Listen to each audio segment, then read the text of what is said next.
Got it, Marie. Thank you. Thank you.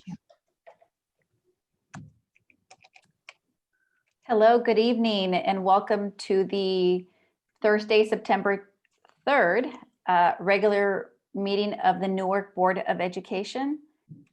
Ms. Gutierrez, roll call, please.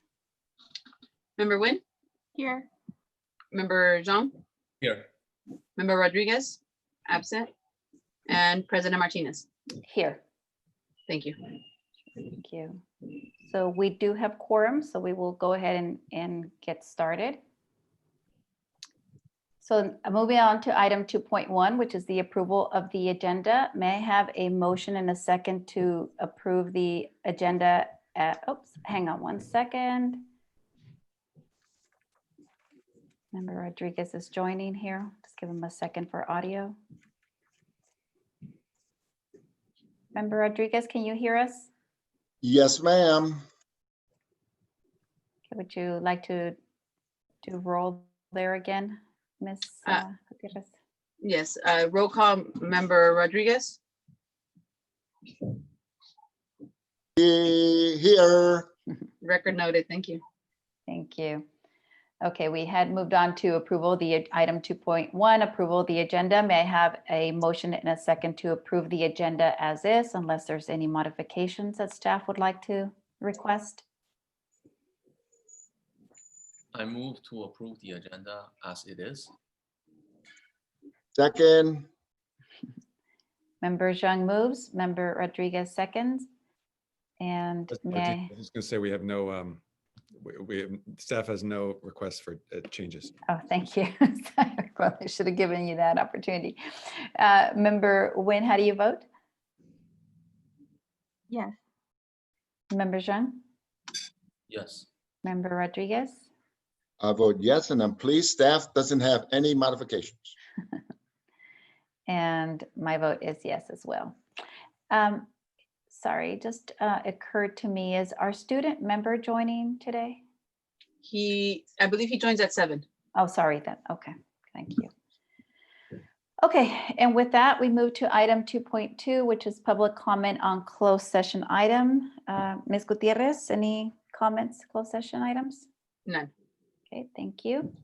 So before we recess to closed session, we will be discussing public employee discipline dismissal release, 3.2 conference with labor negotiator employee organizations, NTA and CSCA. 3.3 is conference with labor negotiator, NUMA, unrepresented supervisors and contracted management. 3.4 is conference with legal counsel regarding existing litigation, and 3.5 conference with legal counsel regarding anticipated litigation. Okay, and with that, we recess to closed session. Thank you.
see, are we all on now?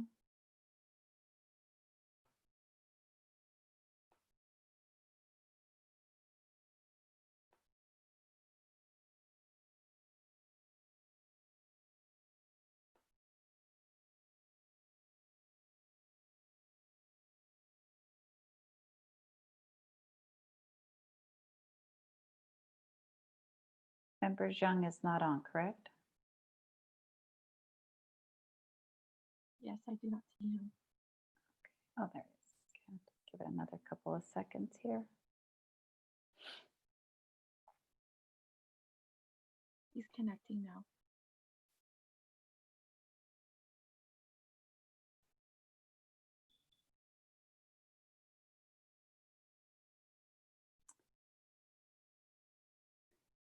Okay, and Ms. Gutierrez, we are live, correct? Yes, that is correct. We are still not back from, do you want us to To reconvene? I think we've got everybody now. sorry about that, yes. Okay. So I think we're ready. We are visible. Okay. Very good. Thank you. And as we reconvene to open session, as we return from closed session or reconvene open session, I'd like to ask everybody to stand for the Pledge of Allegiance, please.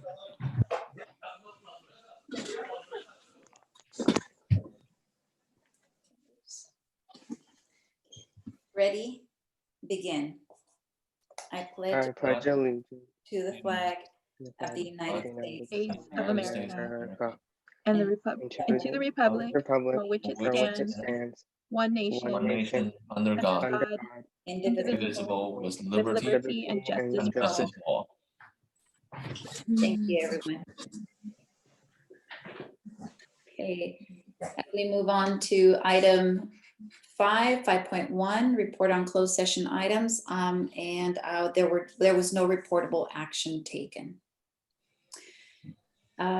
So we move on to item 6, which is the student report, Superintendent Triplett.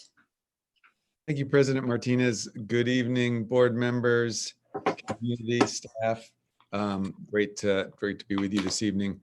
Wanted to start by introducing 2 of our junior high students who will begin. I think they're gonna take turns. One is Elisa Torres and the other is Rachel Ristow. And we're delighted to have them here.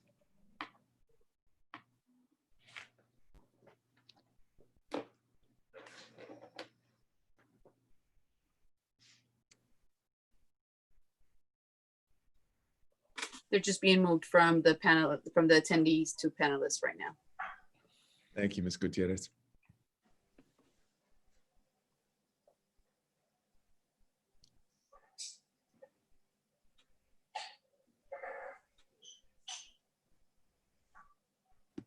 Hi there and welcome. Hi. Hi. And we're just trying to move Rachel to panelist. Here she comes. Hi, Lisa. Hi, Rachel. Which one of you would like to start? I'll start. Great. My name is Alyssa Torres, and I am this year's Newark Junior High School president. I would like to give you all some information on what we have been doing since school has started. So far, my leadership team has sent surveys out to NJHS students asking what clubs they would be interested in and maybe what they would like to start and events they would like to start doing this year. We have also started morning announcements every week on Mondays, and so far we're off to a great start.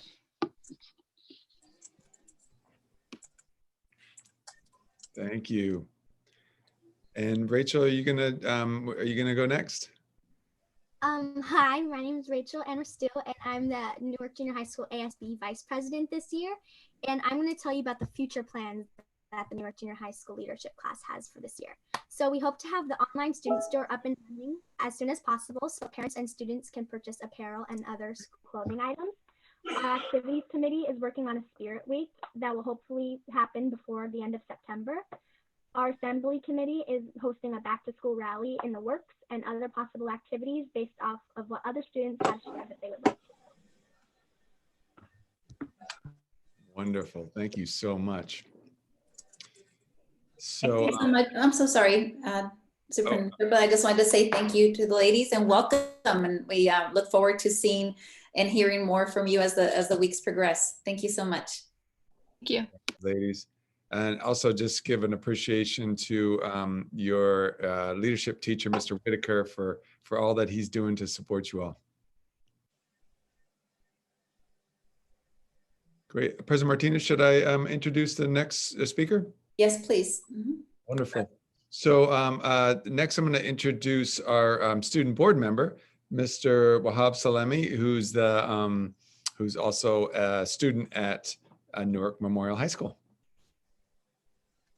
Good evening, members of the board, executive cabinet, students, Newark community members. I'm happy to be here and to provide everyone with my student report. Something that student leaders have been doing is really trying to see how we are going to put together events that will be held virtually, from rallies to on-campus activities.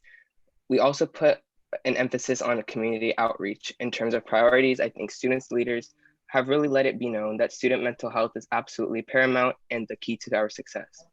Starting in the month of September, Newark Memorial's ASB Athletics Committee and our athletic department is rolling out a social media campaign to educate students on substance abuse, alcohol, mental health, suicide prevention in honor of National Recovery Month. This month, they have already begun conversations around anxiety versus stress and how to recognize the symptoms and ways we can receive help. They plan on doing a different educational campaign each month. On Wednesday, we had our club officers meeting for those who would like to start a club or continue a club from the previous year. We are now moving our clubs to a virtual setting. Our ASB Virtual Events Committee is planning to hold a virtual art competition from September 7th to the 18th. As we all know, back to school has created many challenges for us all, and one of those is how we have rallies at school. But I think our leadership and ASB team really did a great job improvising. We put together a video that took the place of our annual back to school rally. NMHS's cheer team, 700 Club, ASB administration, our very own Margaret Rowlands with the powerful poem on race all made appearances. It can be found on our YouTube page. The tech and video committee put in a lot of work and time into making this video. I think everyone did an absolutely amazing job, and I would invite you all to check it out if you have time. The first week of school also consisted of our laptop and textbook pickup. It was planned well considering the circumstances. I know Ms. Rangel and the rest of the admin at NMHS worked really hard to make sure safety was prioritized and that everyone still got everything they needed to kick off the school year from home. And I'm not putting a timeline on this one, but this school year, an exciting thing that I'm going to work with activities director at NMHS to put together is like a mini program, hopefully in the coming months, to train and help leaders from our elementary schools prepare something for the board and give a short update here themselves on what their school is doing. And I think it's going to give them a unique opportunity for us and the community to hear from our elementary school students.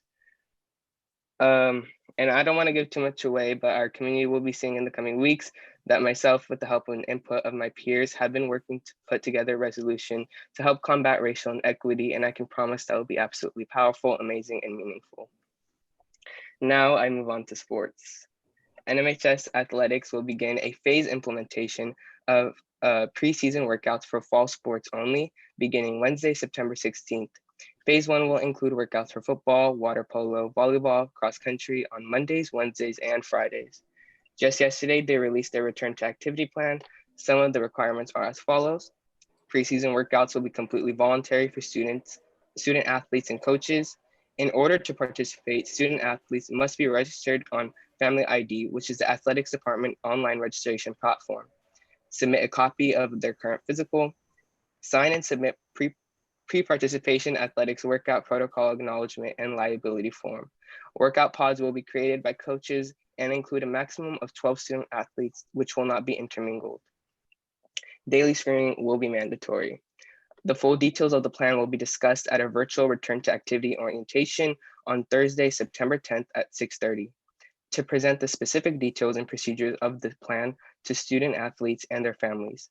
Student athletes and their families should expect a link to the meeting sometime next week. And that's all I have for you guys today. Thank you guys for listening. I just wanted to say that our young leadership teams, whether it's at the high school, Bridgepoint, or at the junior high, are awesome. And they're putting in extra time. And I know that at the high school, the leadership team has a program set up to welcome the new kids that are coming in. And for Miss Torres over at the junior high, she doesn't know it, but her mother grew up with my kids, and I've known her since she was in junior high. So it's all one nice big circle. Thank you, Member Rodriguez, for your comments. And thank you, Student Member Salemi, for your report. Superintendent Triplett? Yes, thank you. And thank you again, Student Member Salemi. It was, it's really fantastic. All of the things that are going on and being planned by both you and the student leadership. I'm really looking forward to tomorrow being in the ASB class with the students and discussing more of the actions that they're planning. Last but certainly not least, I wanted to introduce the student representative from Bridgepoint, Miss Marilyn Rollins. I actually had the pleasure today of being in Miss Rollins' class, not just by coincidence, not intentional, but it was great to see her in the learning environment and really taking leadership in the class. So I'm delighted to turn it over to her. Wait, can you guys hear me? Yes, we can. Okay, hold on. I'm at work right now. That's why. Thank you. Okay. Wait. You guys can hear me, right? Yep. Go ahead. Okay. Good evening, Superintendent, Dr. Triplett, board members, and cabinet members. My name is Marilyn Rollins, and I am a senior at Bridgepoint.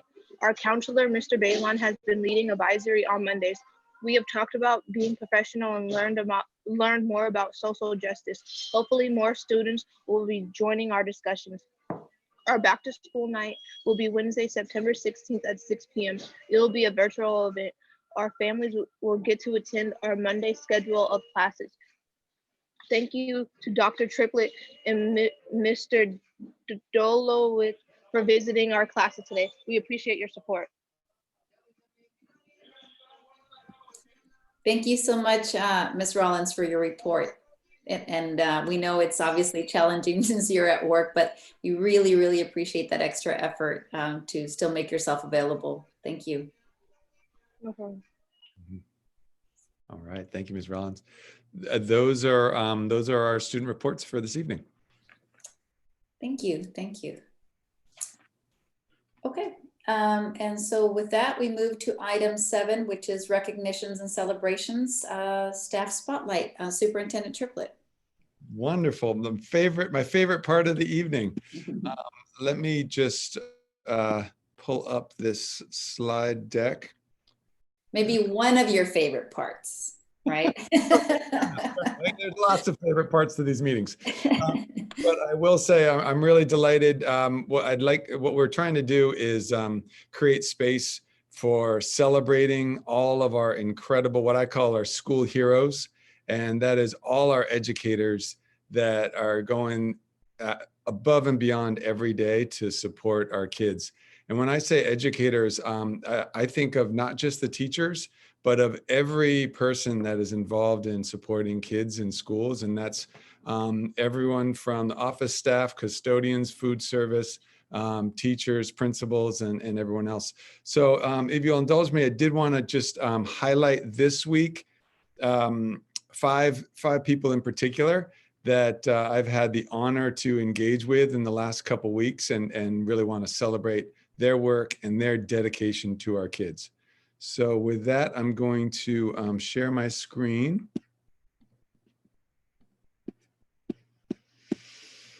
All right.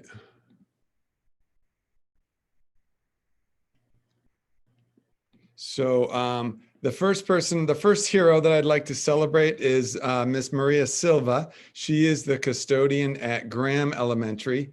I had the honor of meeting her maybe about a month ago, but I saw her again this week. Miss Silva is just an amazing individual, has been working at Graham for dedicated herself to keeping Graham spotless. And even within the pandemic, she's coming every day determined to make sure that things are clean, safe, and beautiful for our kids, our teachers, our staff. When I first met her, I made the horrible mistake of thinking that she was a native Spanish speaker. And so I started speaking with her in Spanish. But Ms. Silva is a native Portuguese speaker. And she was so gracious to put up with my ridiculous Spanish. And it turns out that she actually really loves speaking Spanish to the families and kids at Graham, and really thinks of it as a great way to engage with people. So I was hoping to have a little clap-o-meter here, but I don't think I'm technologically savvy enough to do so. But just want to, if everyone can just take a moment to celebrate and applaud Ms. Silva, and when you see her, just thank her for all of her efforts. The next person is my neighbor here at the district office. This is Mr. Ernie Romero. I met Ernie. He's the custodian at music. Ernie has been, he was a graduate of NUSD, went through NUSD himself. I met him out watering plants one day when I was walking past music.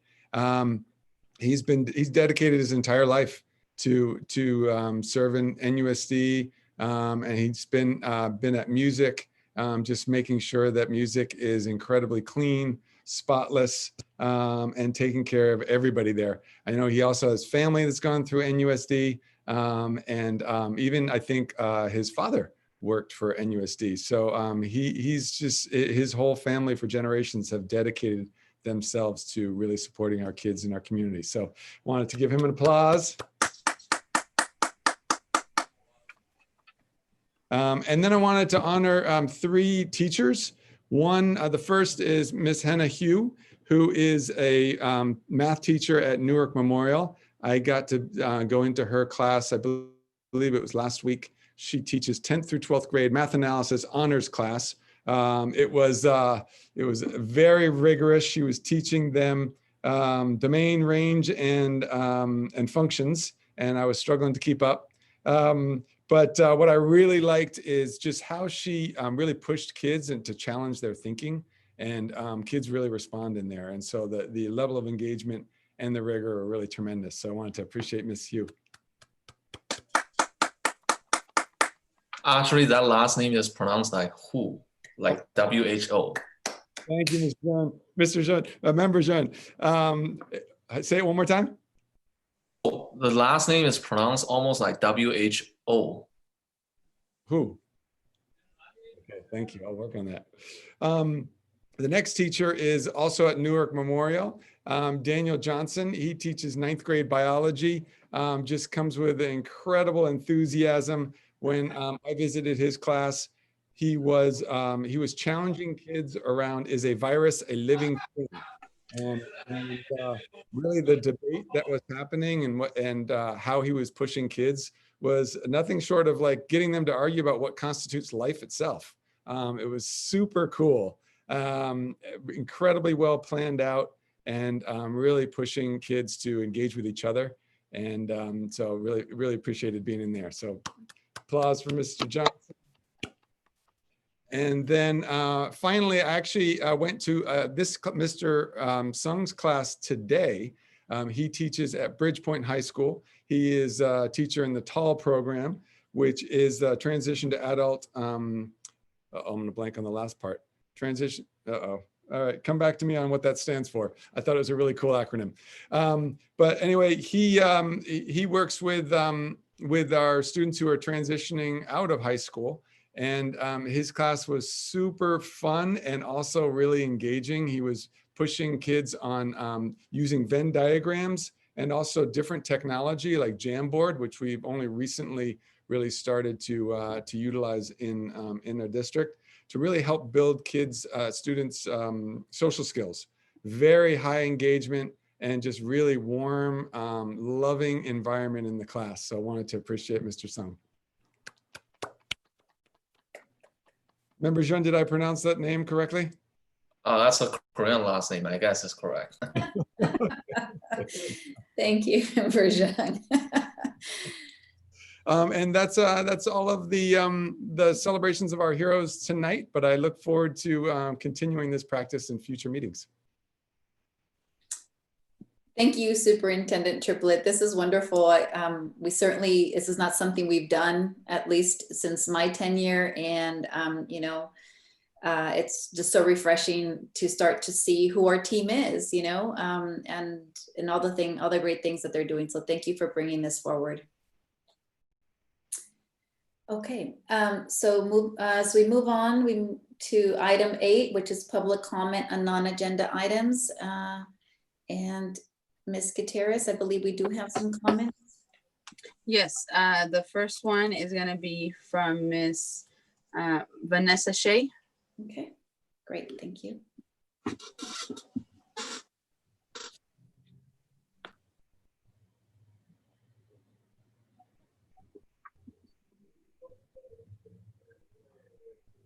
Sorry, and then Ms. Gutierrez, if we could also just set the timer, and does everyone know that there is a 3-minute limit on comments? Yes, and the timer is ready. Okay, very good, thank you. Thank you so much. Good evening, members of the board.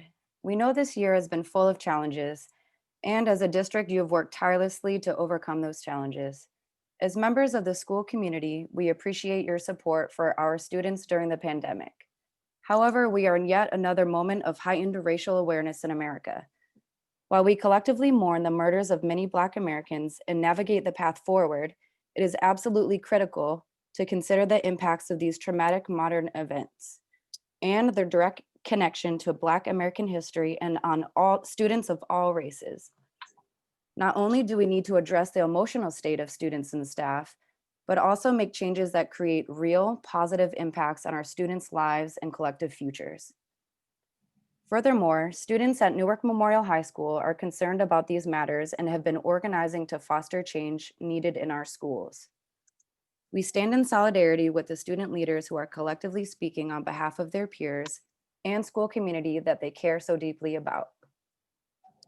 We, as concerned staff, community members, employees, and/or parents to children in this school district are calling on Newark Unified School District to ensure there is a safe learning environment for every student. Since the recent murders of George Floyd in Minnesota, Breonna Taylor in Kentucky, Anthony McLean in Pasadena, Eric Salgado in Oakland, and Daniel Prude in New York, Americans have been addressing race, anti-racism, and inequality. We are disappointed in the lack of efforts by the district's faculty and school board to take deliberate anti-racist actions within board and academic communications with parents, students, staff, and faculty. Our district has not made a statement or action plan that is a commitment to equity. We understand that the student board member will be releasing a resolution September 17th, and we stand in solidarity with these efforts. To be clear, ignoring the injustices of widespread normalized racism and intolerance of others, or making a statement during district PD without an action plan is not an option.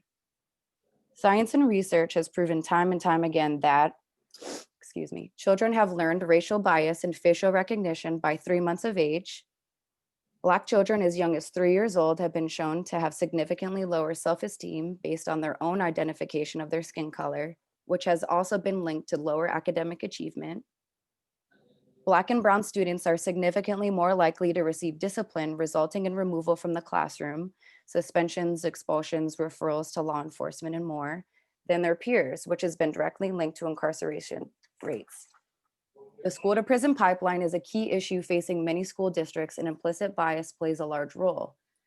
A single suspension in the first year of high school doubles the dropout rate chance for that child.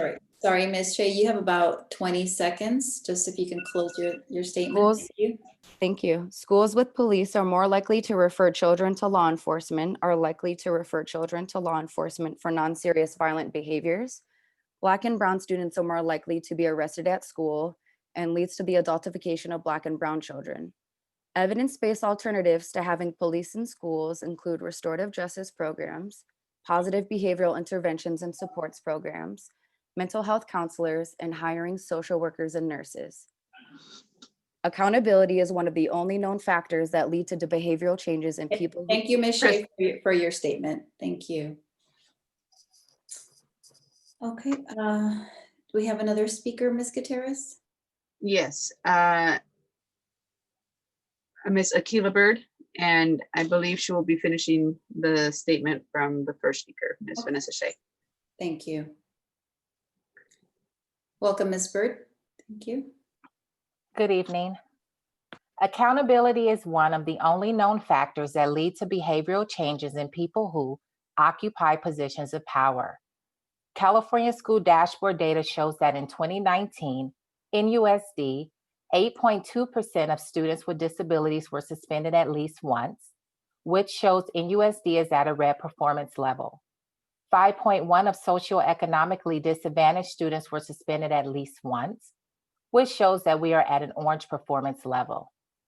Additionally, in 2019, 8.5% of Black students were suspended at least once, and 4.1% of English language learners were suspended at least once.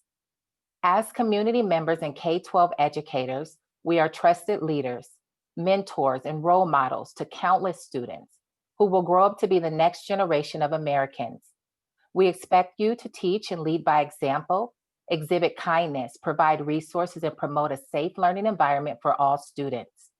From here on, anything less will be considered inadequate and being on the wrong side of history. Talks about race can be challenging, but we must turn this silence into dialogue. These conversations are not reserved only for students of color or students in general, but for staff as well.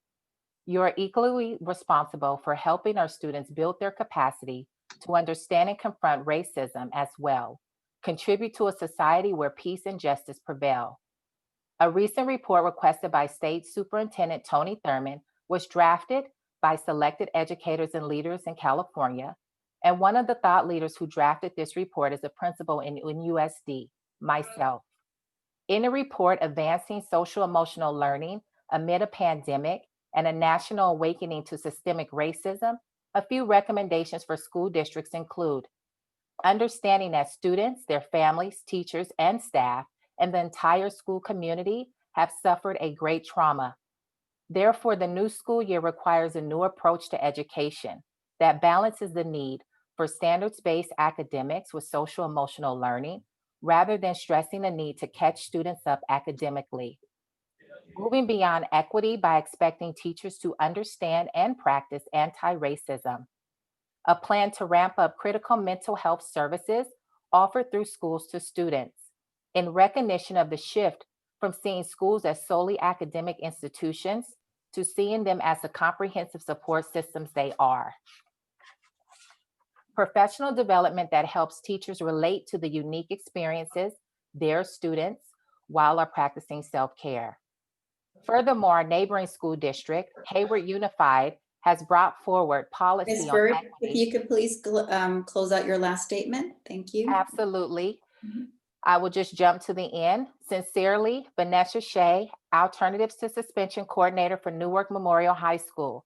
Victoria Garcia, Health and Wellness Consultant for NUSD in Alameda County. Akila Bird, Principal of Graham Elementary School.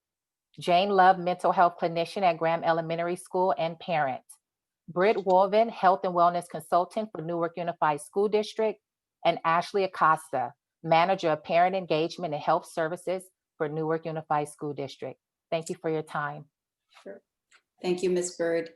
Normally we don't respond to public comment, but I was going to ask you to comment, Superintendent Triplett, because this is a conversation we've been having not only with our student board member who kind of hinted at something that's coming, but even prior to that. I just wanted to give you a chance maybe to comment. Thank you, President Martinez. I just want to honor the words that were just spoken by these staff members and just express on behalf of the whole district, deep commitment to really having these challenging conversations. These are super hard conversations. And first and foremost, we got to really be reflective and shine the light on ourselves, both as individuals and as a system, to really get to the root of this systemic racism and oppression. And absolutely committed to working with staff, students, and community to really to create an action plan that I hope will really push on this really difficult but critical work. So you made a reference to Student Board Member Salemi's plans, and really encouraged and hopeful that that'll be a start. And I know that Board Member Salemi is really committed to moving forward and really organizing our student leaders in support of these kind of efforts as well. Absolutely. And, we definitely look forward to that conversation really starting, because again, most of us on the board are relatively new, and we know this is a difficult conversation to have, but we're deeply committed to making sure we begin to have that conversation, because these are problems we need to solve, and we're committed to that as well. So thank you, and thank you for your comments. Ms. Gutierrez, do we have additional comments? I do want to put on the record that there was a request by Mr. David Fink. However, he did not log in, so he's not in attendance anymore. Okay, thank you very much. And that's it for public comment. Fantastic.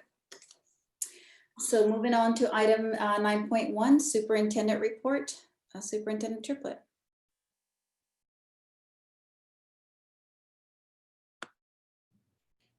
All right, sorry, let me bring up this deck. And here we go. Great. So thank you, President Martinez. Just wanted to give some updates on some different things that have been happening within the district, some of the successes and also the challenges that we're facing, and the actions that we're taking to try to address them. First of all, I wanted to update the board and community around safety protocols and safety steps that we're taking. One thing I think possibly alluded to it in previous meetings, but we wanted to make the board aware and also community aware that we have been continuing to modify what we're calling a daily health check, so that it's a process that we are using to ensure that anybody who is entering onto any of our campuses right now has been screened, and that we're ensuring that we're really being careful and conscious of the health and safety of all of members of our staff that are entering campuses. So recently we moved to an online system because we felt like it would actually decrease the amount of physical contact in any sort of morning health check. And at this point, we have online health checks for every school, but then also every department in the district. And that happens on a daily basis, where staff are logging in, communicating their health with regard to COVID. And so then we can monitor that during the day. And then we also use that survey. It's confidential because it is obviously it's a individual health and personnel information, but the supervisors are then using that information to also be aware of who is on our campuses on a daily basis, and that helps to support custodial staff as they're making sure that they're following all of the cleaning protocols and keeping everybody safe on campus. So that is one part of a larger facility safety plan that we have. And I just wanted to make the board aware that we have created this safety plan. It includes protocols for staff around cleaning daily. It includes guidelines that are aligned to state and county around reporting any possible exposure to COVID. It also includes the use of and the procurement of safety equipment. And then of course, also PPE supplies that we have procured and have available to staff that are entering campuses. So that's a little bit about the health and safety protocols that we now have in place and are continuing to grow and improve, but wanted to make sure you're aware of that. And technology is another thing. I know I updated the board last meeting and wanted to continue to update because it's such a critical piece at this point in the distance learning process. So I'll just start by saying we really want to appreciate the teachers in particular and our IT department because given the conditions and given some of the age of some of our teacher laptops in particular, we are experiencing challenges, and teachers have been really patient and graceful with all of the challenges that are occurring around slowed delays and getting booted off of Zooms or Google Meets at sometimes. And honestly, I think these are things that companies are experiencing throughout the country right now, just given the move to working virtually, and definitely districts throughout the country are experiencing challenges like this. But I wanted to update the board on some of the steps we are taking. So we are we're still waiting for the teacher laptops that the board approved for purchase. I believe it was almost a month and a half ago. We hope to have those in by October, but we all are really anxious for those to come in because those laptops are gonna, we intend that those will perform much better in terms of all the things that teachers are doing online. We've also, in anticipation of returning to in-person learning at some point in the future, we've started to think about what are the things that we're going to need to make sure that we've already planned ahead on. One of them is we've ordered cables and dongles. Dongles are like the things that connect laptops to other devices and things like that. So we've ordered those so that any teacher that is either currently working from their classroom or will be in the future, that if they are experiencing any sort of Wi-Fi challenges, that it would be, we're hoping that the connectivity will be much better if they have the option of plugging into a cable. In addition, we're noticing that some of the document cameras that teachers use, that they're finally reaching their end of life. And this probably would have been the case even without the distance learning. However, I think that being in a distance learning setting has put additional strain on those document cameras. So we're intending to begin purchasing and replacing document cameras as they go out of service. We are continuously monitoring our bandwidth. And that's one thing that's come up as a question is when internet has slowed down, of course, the first thing that one jumps to is maybe we don't have enough bandwidth.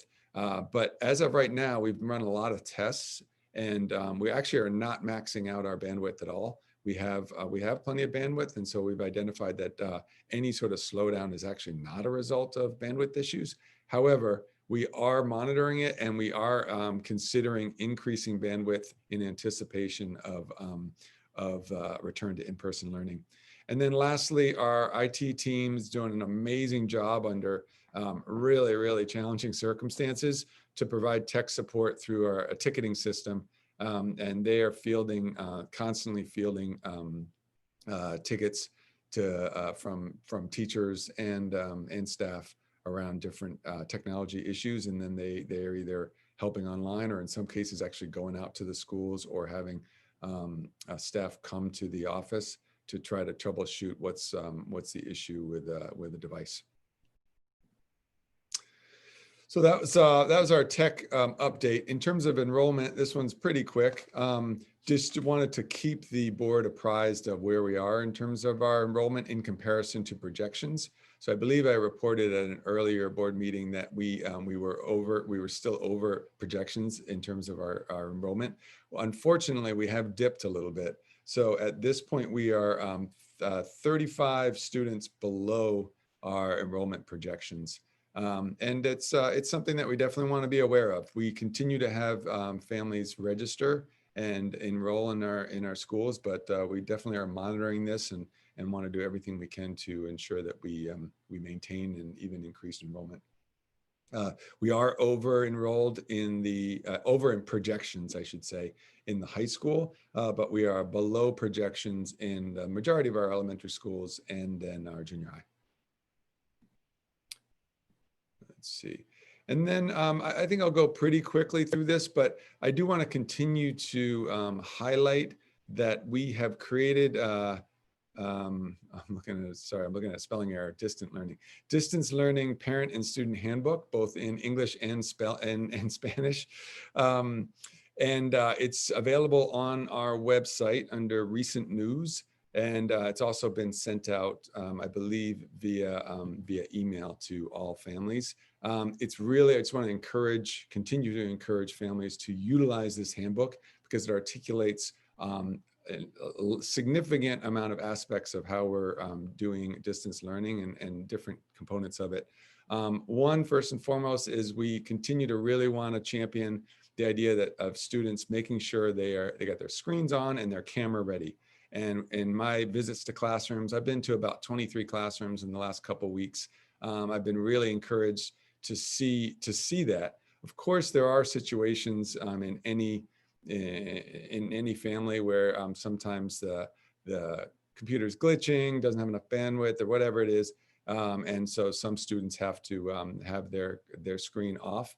But in general, and we want to be sensitive to that, but in general, we also really want to encourage students to have their screen on and be camera ready to learn, because it's really critical that they are mentally and physically present in the learning spaces online.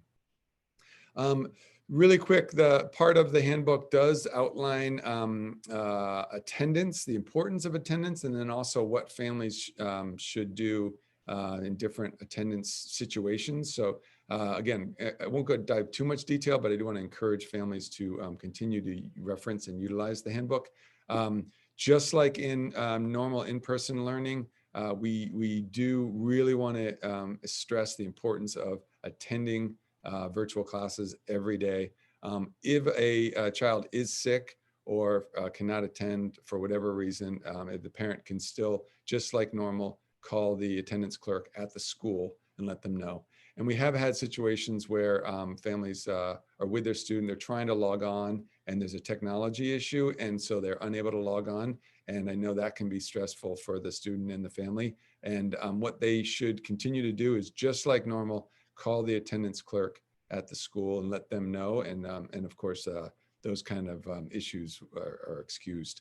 We also have an expectation, and this is from the state, that students are participating in what we call asynchronous learning. That's the not live learning, but the other aspect of every school day, the offline learning. And teachers have really spent a lot of time planning and developing the lessons so that students do have a chance to be learning in an asynchronous way as well. And the state is requiring us to make record of that when students are participating offline in the asynchronous time. I won't go into too much detail, but these are other guidelines just to really encourage the importance of students taking breaks and transitions between classes. We have built a schedule that way. That teachers are really focused also on social emotional learning. It's one of our priorities this year as a district. And in the classes I've seen, I've been really, really impressed with how that's being lifted up and addressed. It's really important because all of us, this is really has been a traumatic time, and so social emotional learning always was important, but more so than ever. And then just highlighting that we designed the schedule for office hours for teachers, so teachers are available to meet with small groups and with parents online as needed. So that's all part of the structure. I'm going to jump over here real quick because I know despite all of this, we do have some families and students who really continue to have challenges of getting online, getting to class. And so I want to just highlight some of the things that we're doing. Clearly, we need to continue to do more, but I wanted to just highlight some of these. Some of that is the schedule is designed for small group intervention classes throughout the day. I observed a couple today. It's really great. So that's a chance for students who need extra support. The teachers are available to provide that. We continue to have coordination of support teams, COST as they're called, even in the virtual world. So those are parent partners, schools, leadership, teachers who meet regularly and discuss students and families who need additional support and how to support those families. We have parent partners that are making regular phone calls, checking in with families whose students are maybe not attending or haven't showed up on a regular basis. We have attendance check-ins as a regular calls on a daily basis. We do have a team making home visits for families that we haven't heard from or might need additional support in person. Of course, you've heard of the nutritional supports that are being provided, and I wanted to personally appreciate Member Rodriguez and Member Wen, who have been out at some of the lunch distributions this week and last week. Thankfully, the state has now enabled us to serve lunches to any child under 18. And so it's not required that they fit any certain category. And so that just happened this week. And we're really glad because we know food continues to be a big issue for our community. And then behavioral health continues online. And then lastly, I just wanted to highlight this, and this because this is an issue that's we've really been hearing a lot, is that some families really want help with the technology. And so we are currently building out, and more information to come on this, but we're building out some family tech workshops that you'll hear more about in the upcoming weeks to support families who, in every different way, families who have trouble logging on, turning on the computer, getting onto the Zoom classrooms with their child, all of those different aspects we really want to support. And that's my report for this evening.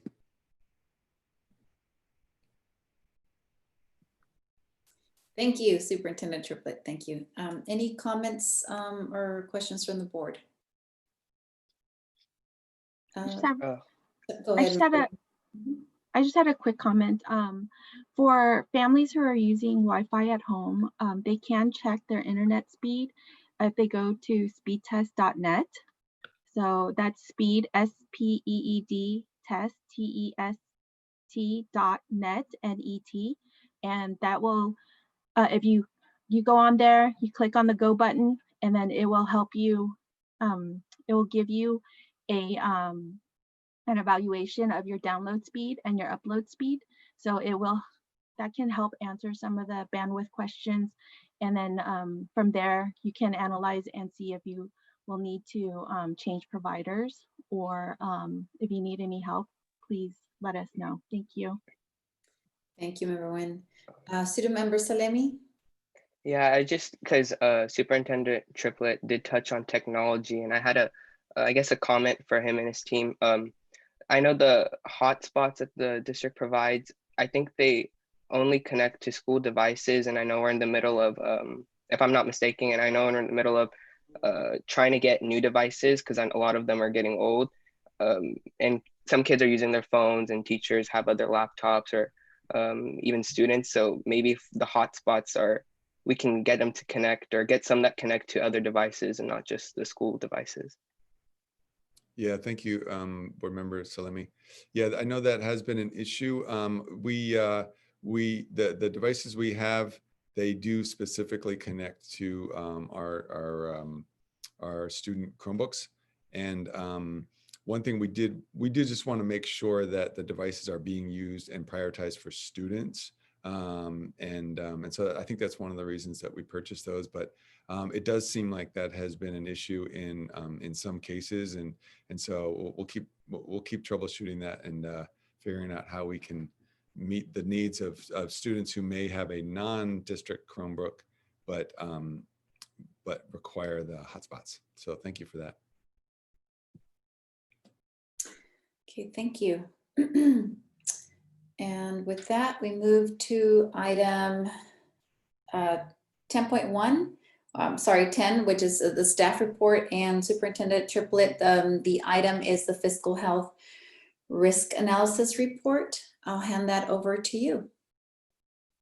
Great, thank you. Sorry, it looks like my my computer shut down some of my windows while I was talking, so I'm trying to open them back up. Yeah, so I'm gonna tee it up to Ms. Dela Cruz in a minute, who's our Chief Business Officer, but I did want to say the FCMAT report has come back, and I think we have someone this evening who can who's going to speak about the details of that report. We're really appreciative of the analysis. It definitely highlights our deficiencies, and that's a good thing because we really want to make sure that we are we're continuing to take action to be as fiscally responsible as possible. I would say that the good news is that thanks to the leadership of Ms. Dela Cruz, that there are many things on the report that we actually already have taken action on. And so I'm really pleased with that. And then there's things that we still do need to take action on. And so I'll turn it over to Ms. Dela Cruz, who will then introduce our guests. Thank you. Thank you, Dr. Triplett. Yeah, if you recall, board members, a few months ago, we received notice from the Alameda County Office of Education that FCMAT, the Fiscal Crisis Management and Assistance Team, would be engaging the district in this fiscal health risk analysis. And the reason for that was because the district had filed 4 consecutive qualified certifications. So that's what triggered this analysis. And it was a really good process. And part of this process included interviews with our board members, as well as district staff. And there was also a list of documents that was requested by FCMAT, which we uploaded to a portal for their review. And this is the result. So we received the draft report a few weeks ago, and we had the opportunity to review it, as Dr. Triplett said. And we already started taking action on several items, and some that we've already addressed. And so tonight we have 2 representatives from FCMAT, Mr. John Von Flew and Ms. Jennifer Noga, to present the information. And again, this report focuses on what we were going to call the no answers, because there was a series of questions that was part of the review, and anything that was answered with a no is what will be highlighted in this report. So it's not necessarily about the things that we are doing well. So just please keep that in mind. So with that, I'm going to ask Mr. Von Flew and Ms. Jennifer Noga to present the report. Good evening. Mr. Von Flew, can I just say one more thing? I apologize. I do want to just highlight that this evening we're going to hear from them. We will not be discussing this evening the actions we are taking to address the no's, so to speak. But please expect that will be at an upcoming meeting where we're basically separating the report from then the action steps. Apologize for the interruption, but I just wanted to be clear about what to expect this evening. Very well. Good evening, Newark Unified School District trustees, Superintendent Triplett and Ms. Dela Cruz. My name is John Von Flew. Joining me is Jennifer Noga. I'm a chief analyst with FCMAT, and Jennifer is a fiscal intervention specialist with FCMAT. And this is one of those reports where you get just FCMAT representatives because of the importance of the review. Ms. Dela Cruz took it very lightly as to what we reviewed. We went through 3.5 days of interviews. We requested 100 document categories, and which had several documents with each one. And it was a pretty daunting. That's why we tried to use FCMAT staff so that we can streamline it a little bit. And so thank you for that cooperation right off the bat. Can you hear me okay? I'm at the ready with my headphones, and so if you at any point, let me know. I want to give a little bit of background on FCMAT. FCMAT, the Fiscal Crisis Management Assistance Team, is an independent and external agency. And I know we've talked about this before because I interviewed with all of you during our visit. We work both inside and outside what is called the AB Assembly Bill 1200 fiscal oversight. And in our role, we do about 70% of our work as management assistance, 10% is fiscal crisis, 10% fraud, and 10% professional development. We really like to be proactive on that as much as we can, but sometimes we can't avoid the intervention piece. FCMAT dates back to the early 90s, 1990s, I should say, and is about the fiscal oversight of schools. AB 1200 is a set of standards and criteria that are progressive in nature and eventually lead to intervention. And eventually the final step of intervention is a school takeover and loss of local authority. And that's where FCMAT gets highly engaged, and we want to stay away from that. We all know that the responsibility of the district's fiscal stability lies in the board and the administration to provide the board with good information to make decisions to keep you in a fiscal solvent position. In the 2018-19 Budget Act, the legislature gave FCMAT additional authority and expanded our role. There's two pieces of the role: is one to be more proactive, and one an accountability of the county office oversight. And with that, it required us to engage when certain conditions are met in districts. And we're to engage with this fiscal health risk analysis tool. The conditions are that a district would have unapproved budget, negative certification, 3 or more qualified certifications, a change of certification, a downgrade by the county office, and a determination of lack of going concern. Just a brief understanding of what those are: a district in good fiscal position is called a going concern. It's accountant speak, meaning that you're in solid financial position.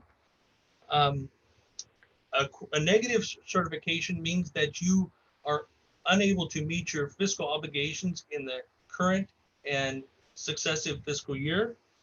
And qualified means you may not be able to meet your fiscal obligations in the current or two subsequent fiscal years.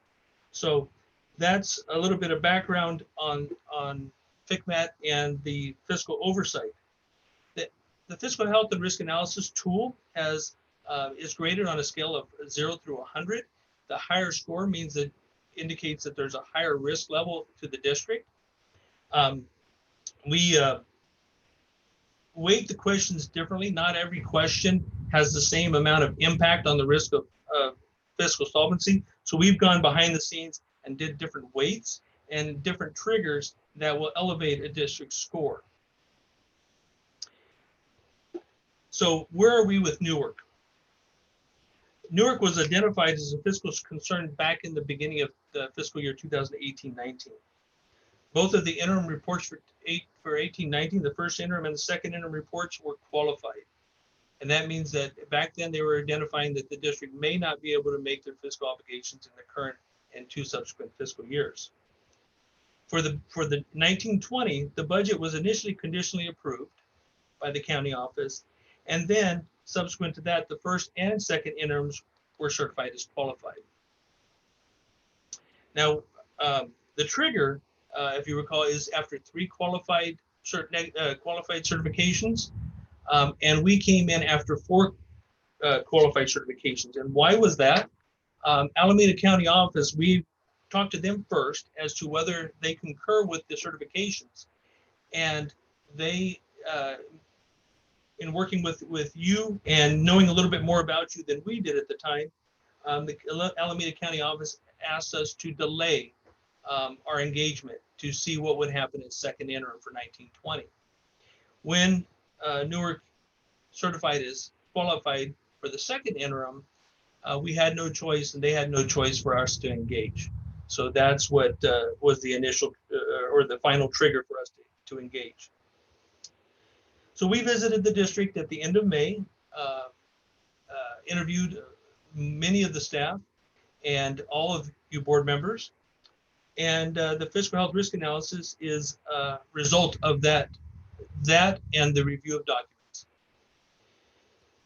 I just want to remind you that and this was stated in the process, early in the process, is that FCMAT works on a deficit reporting model, meaning we don't sit here and tell you all the good things you're doing. We only highlight and identify the things that we think that our improvement can be made. Either you're doing wrong or they're not to industry standard, or identified in some other way as a concern. So our report is all based on that. It's none of the student reports that you had earlier, the employee awards that you had earlier. This is the downer of the meeting. So I'm not going to go through the whole report, but rather I'm going to highlight some of the crucial points. You have the report available to you. I'm sure knowing what I know of you board members and staff have already gone through it extensively, but I want to go through the most crucial points from our perspective. The report identifies Newark as a high risk of insolvency. And many areas of fiscal concern were found. We're not here to place blame or identify fault, but it's intended for us to identify areas of concern and share that information with you, and hopefully give you direction on how and what to work on in order to resolve those fiscal issues. The district's risk includes the inability, first and foremost, to maintain sufficient reserves due to the forecasted deficit spending and the failure to act to correct that trend. What is causing the deficit spending trend? Partially is things out of your control. And what I mean by that is the community of Newark is experiencing declining enrollment. The community is producing less and less kids for your district every year. Districts in declining enrollment have a very difficult time in keeping up pace financially with those changes. And it's been significant.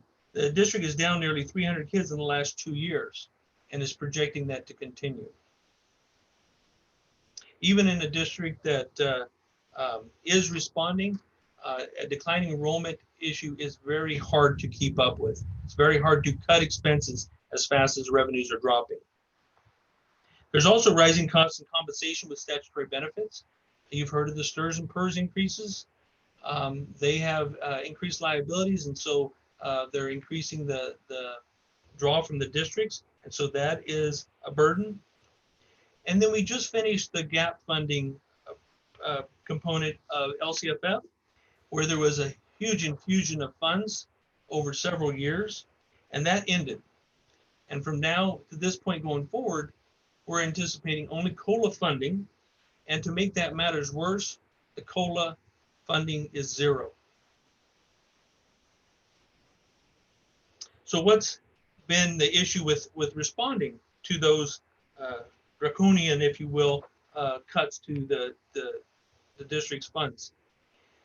Turnover in key leadership positions, from superintendent to CBO to board members and several department administrators. There was very little longevity in the board, in the district. What that does is creates an inconsistency of information, a lot of learning curves that are being, that a lot of people are on the learning curve, and implementation, there's always questions asked if there's another options for implementation, or did you calculate that correctly, or there's this insecurity in the information that's being provided. There were 2 resolutions that the board approved, one in October of 19, resolution 2158, and another resolution in March of 20, resolution 2061, both to address these, the loss of revenues and to mitigate the deficit spending. However, it seems that there's a lack of confidence to fully implement those, the cuts identified in the resolutions. And this may be to new staff. It may be, you know, board members coming on board and not having that process. It may be the anticipation for waiting for the new superintendent to come lead the helm, and it's a variety of things. But there's very little leniency in making cuts.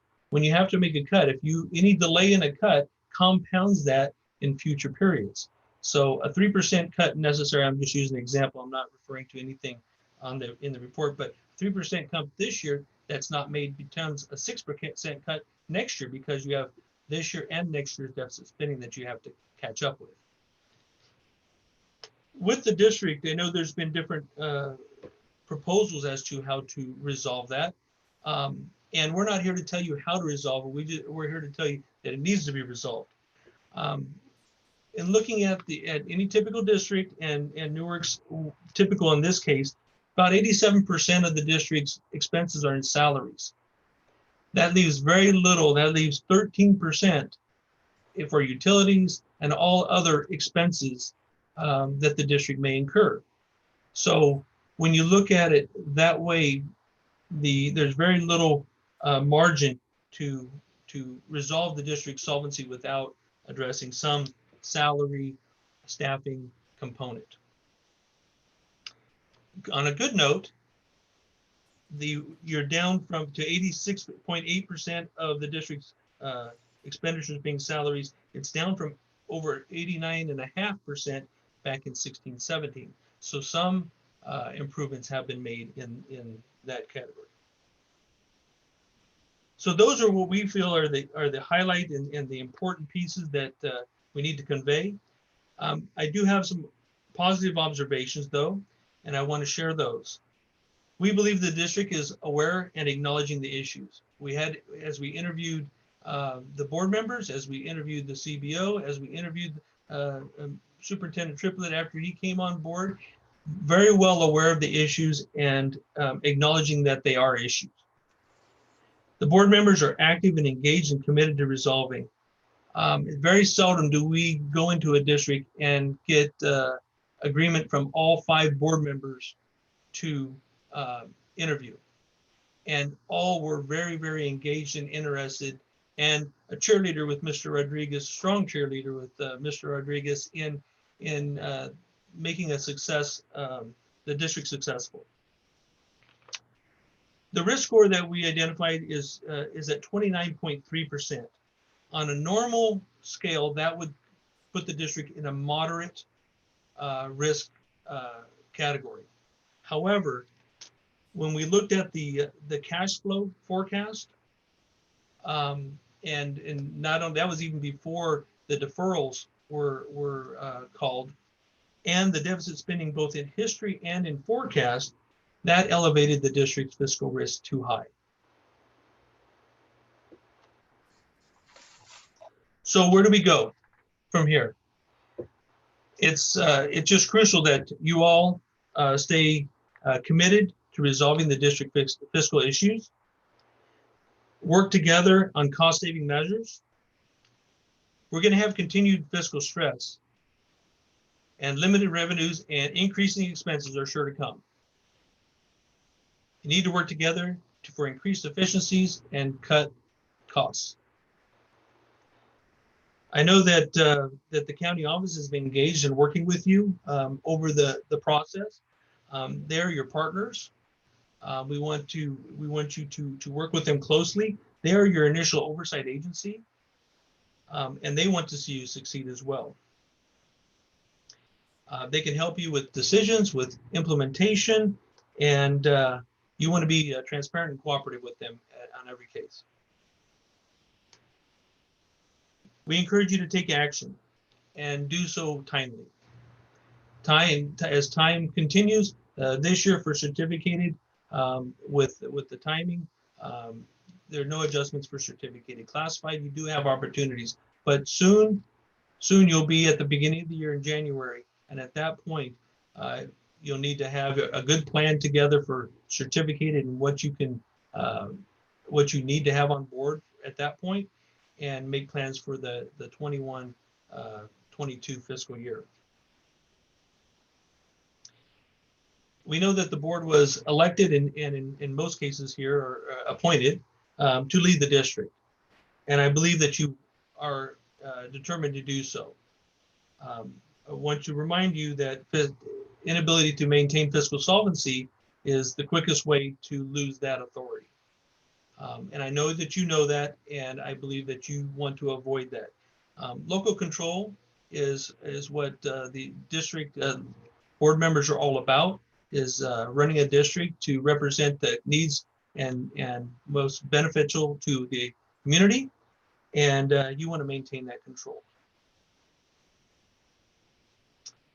Do you have any questions regarding the report or anything that I can answer this evening?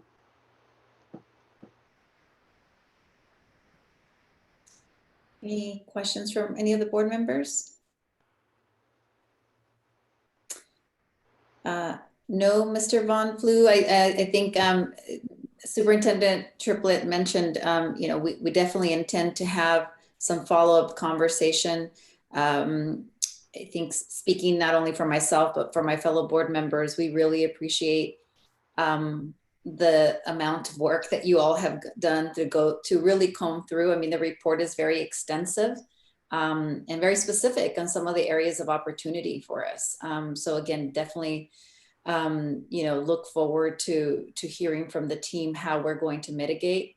We know, I think all of us, when we signed up to have a seat on the board, we knew we were coming into a challenging situation here in Newark.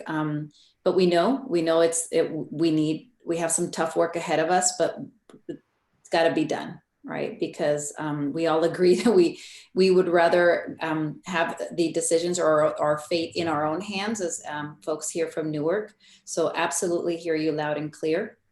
And so again, just thank you to you and your team for the extensive report. Thank you. We just want to reiterate that the amount of confidence that we have in the capable and engagement of you board members. We found a lot of credibility and knowledge and confidence in Ms. Delacruz and in Superintendent Triplett. Just recently, as we talked to him, we know that they're all committed to providing you with what you need to make the decisions and right the district. So I just want to end by saying thank you very much for the cooperation in this process. It is daunting. It never comes at a good time. So we know that it took extra effort and we appreciate that. And we hope that you found value in this analysis and use it as a roadmap going forward. The connections that we have, you have our contact information. If there's ever a question or something that we can help with, just, you know, feel free to contact us. We want to see you succeed. I wanted to take a minute and thank Mr. Von Blue. Over the years, FCMAT has always come in and been very thorough, very honest on what we need to do to get back on track. And I know Jennifer, we can go back a long time, all the years. And I also know that FCMAT is always going to be there if we, you know, need something, the clarification or to kind of help us along the way. And it's really, really appreciated. Thank you for the time you took to work in the district and during difficult times and talking to, you know, our new superintendent and our new board members, and it's really appreciated. And I know you'll continue to be there if we need to reach out to you. Absolutely. Thank you. Thank you. Thank you, Member Rodriguez. Any other comments? Yes. Oh, go ahead, Bowen. Yeah, you know, I'll actually be a little bit contrarian to Member Rodriguez. I think the statement about over the years we've seen FCMAT coming here to help us, that itself is a revelation of our problem. I mean, we shouldn't be seeing you guys on a regular basis. I hope going forward, I don't see you guys this often. Not offended. Not offended.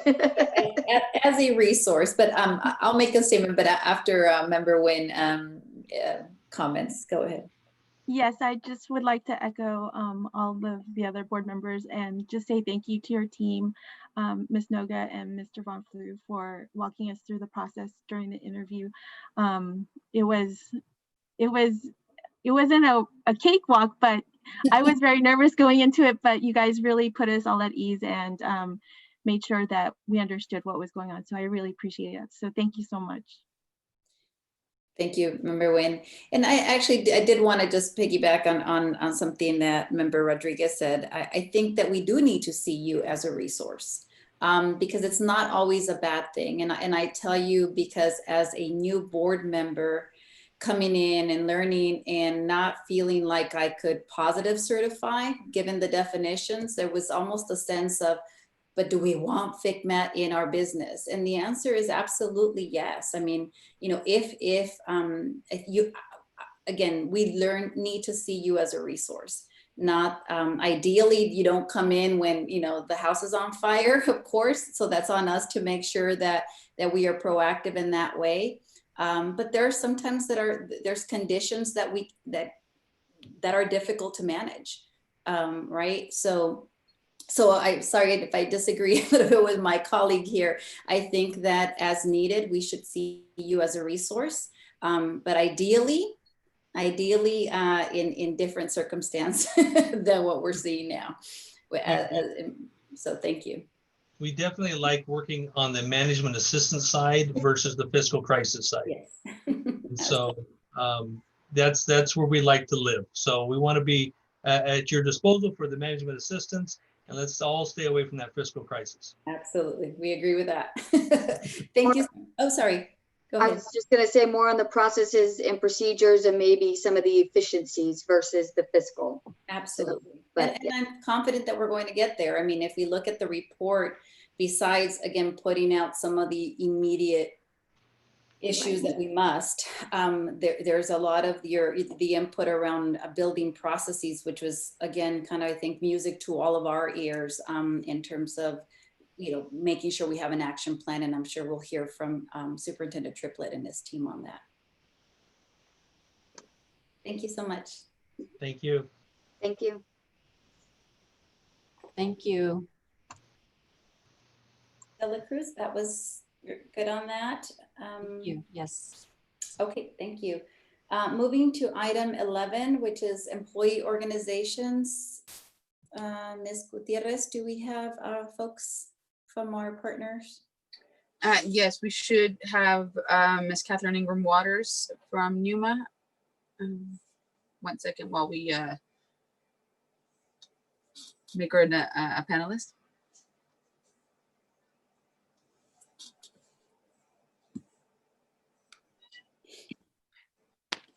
There she is. Good evening, Board Member Martinez, board members, Superintendent Triplett, and Executive Cabinet. It has been a busy time around NUSD. NUMA has continued to support teachers, students, and families during the last several weeks.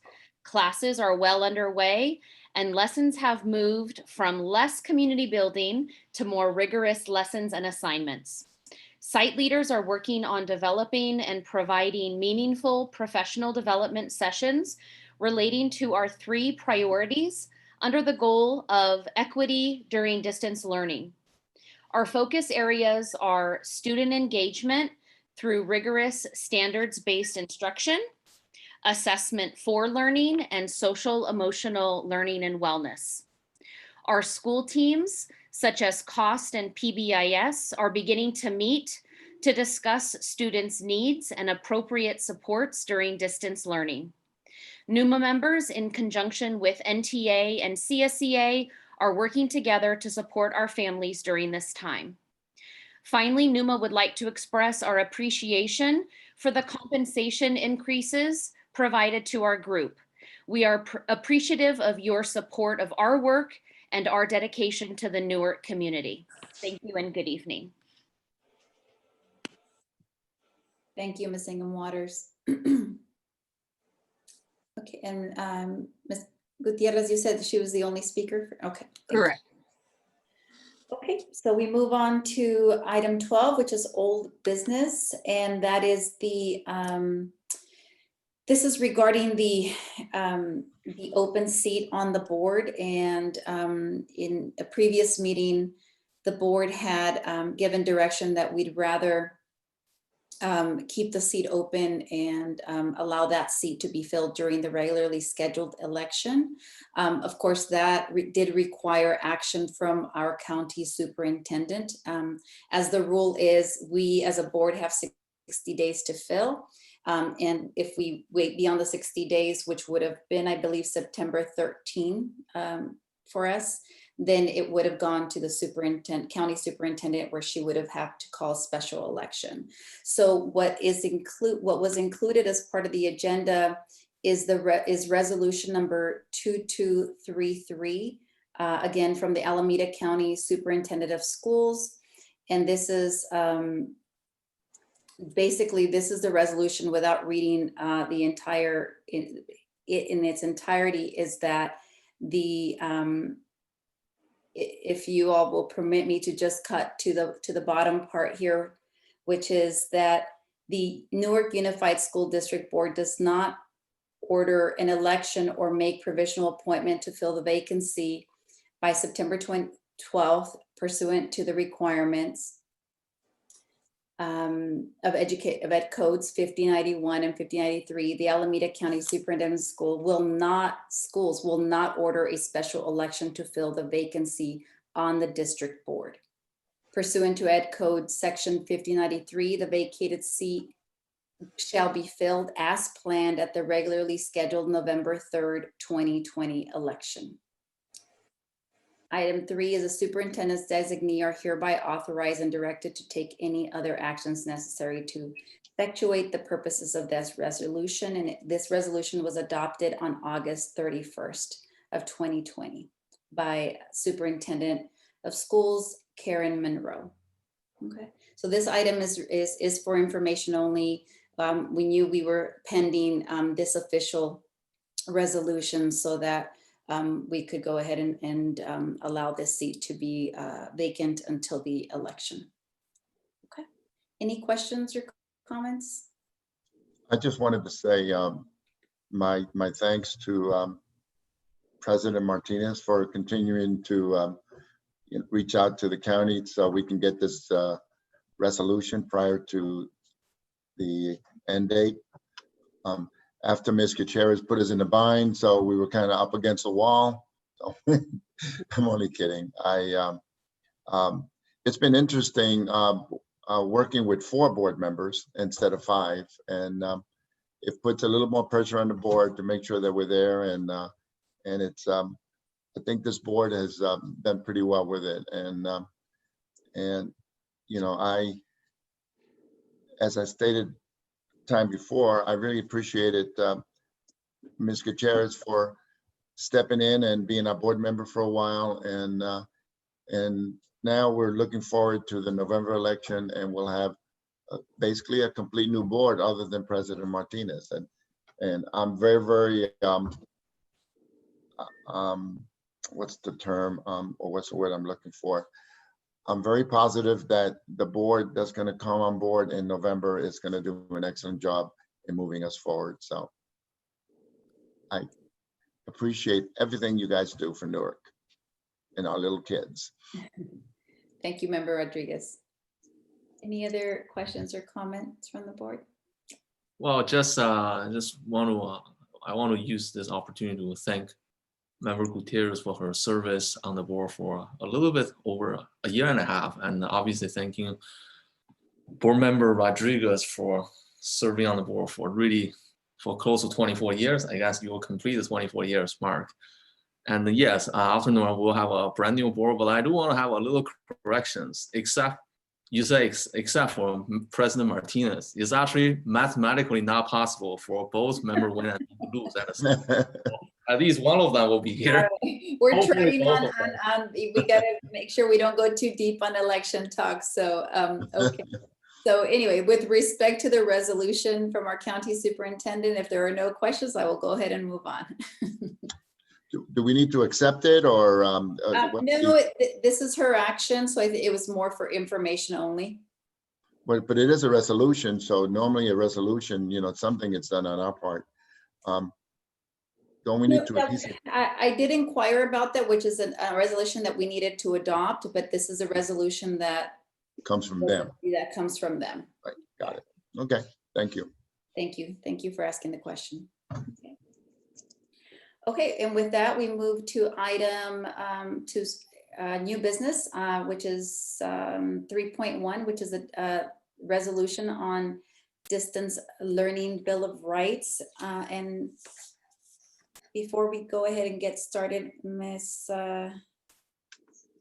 Gutierrez, I believe we have a public comment on this item. That is correct. And we have public comment from Mr. Terrence Grindle.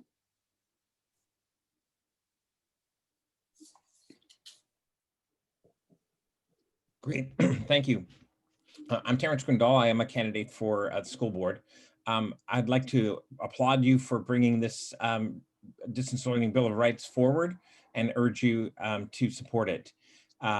In addition, I'd like you to consider reaching out to corporations to get true broadband internet into the homes of every student that needs it.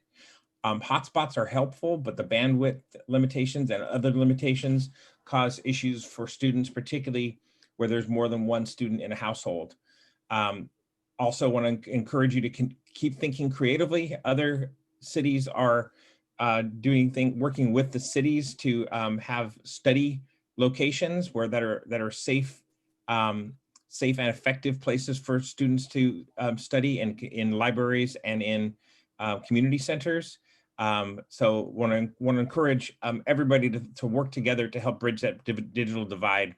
And again, I want to applaud you and encourage you to support this distance learning bill of rights. Thank you.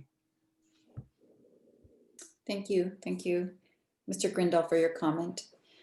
Okay, so here the recommended action is that staff recommends that the Board of Education adopt resolution number 2020-21.006 distance learning bill of rights.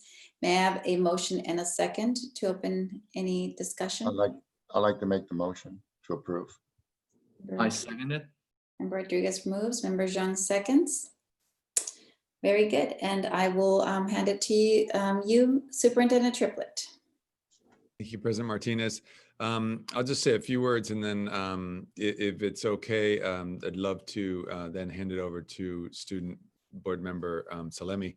I think this is a really important resolution, and I wish I could take credit for drafting it, but I cannot.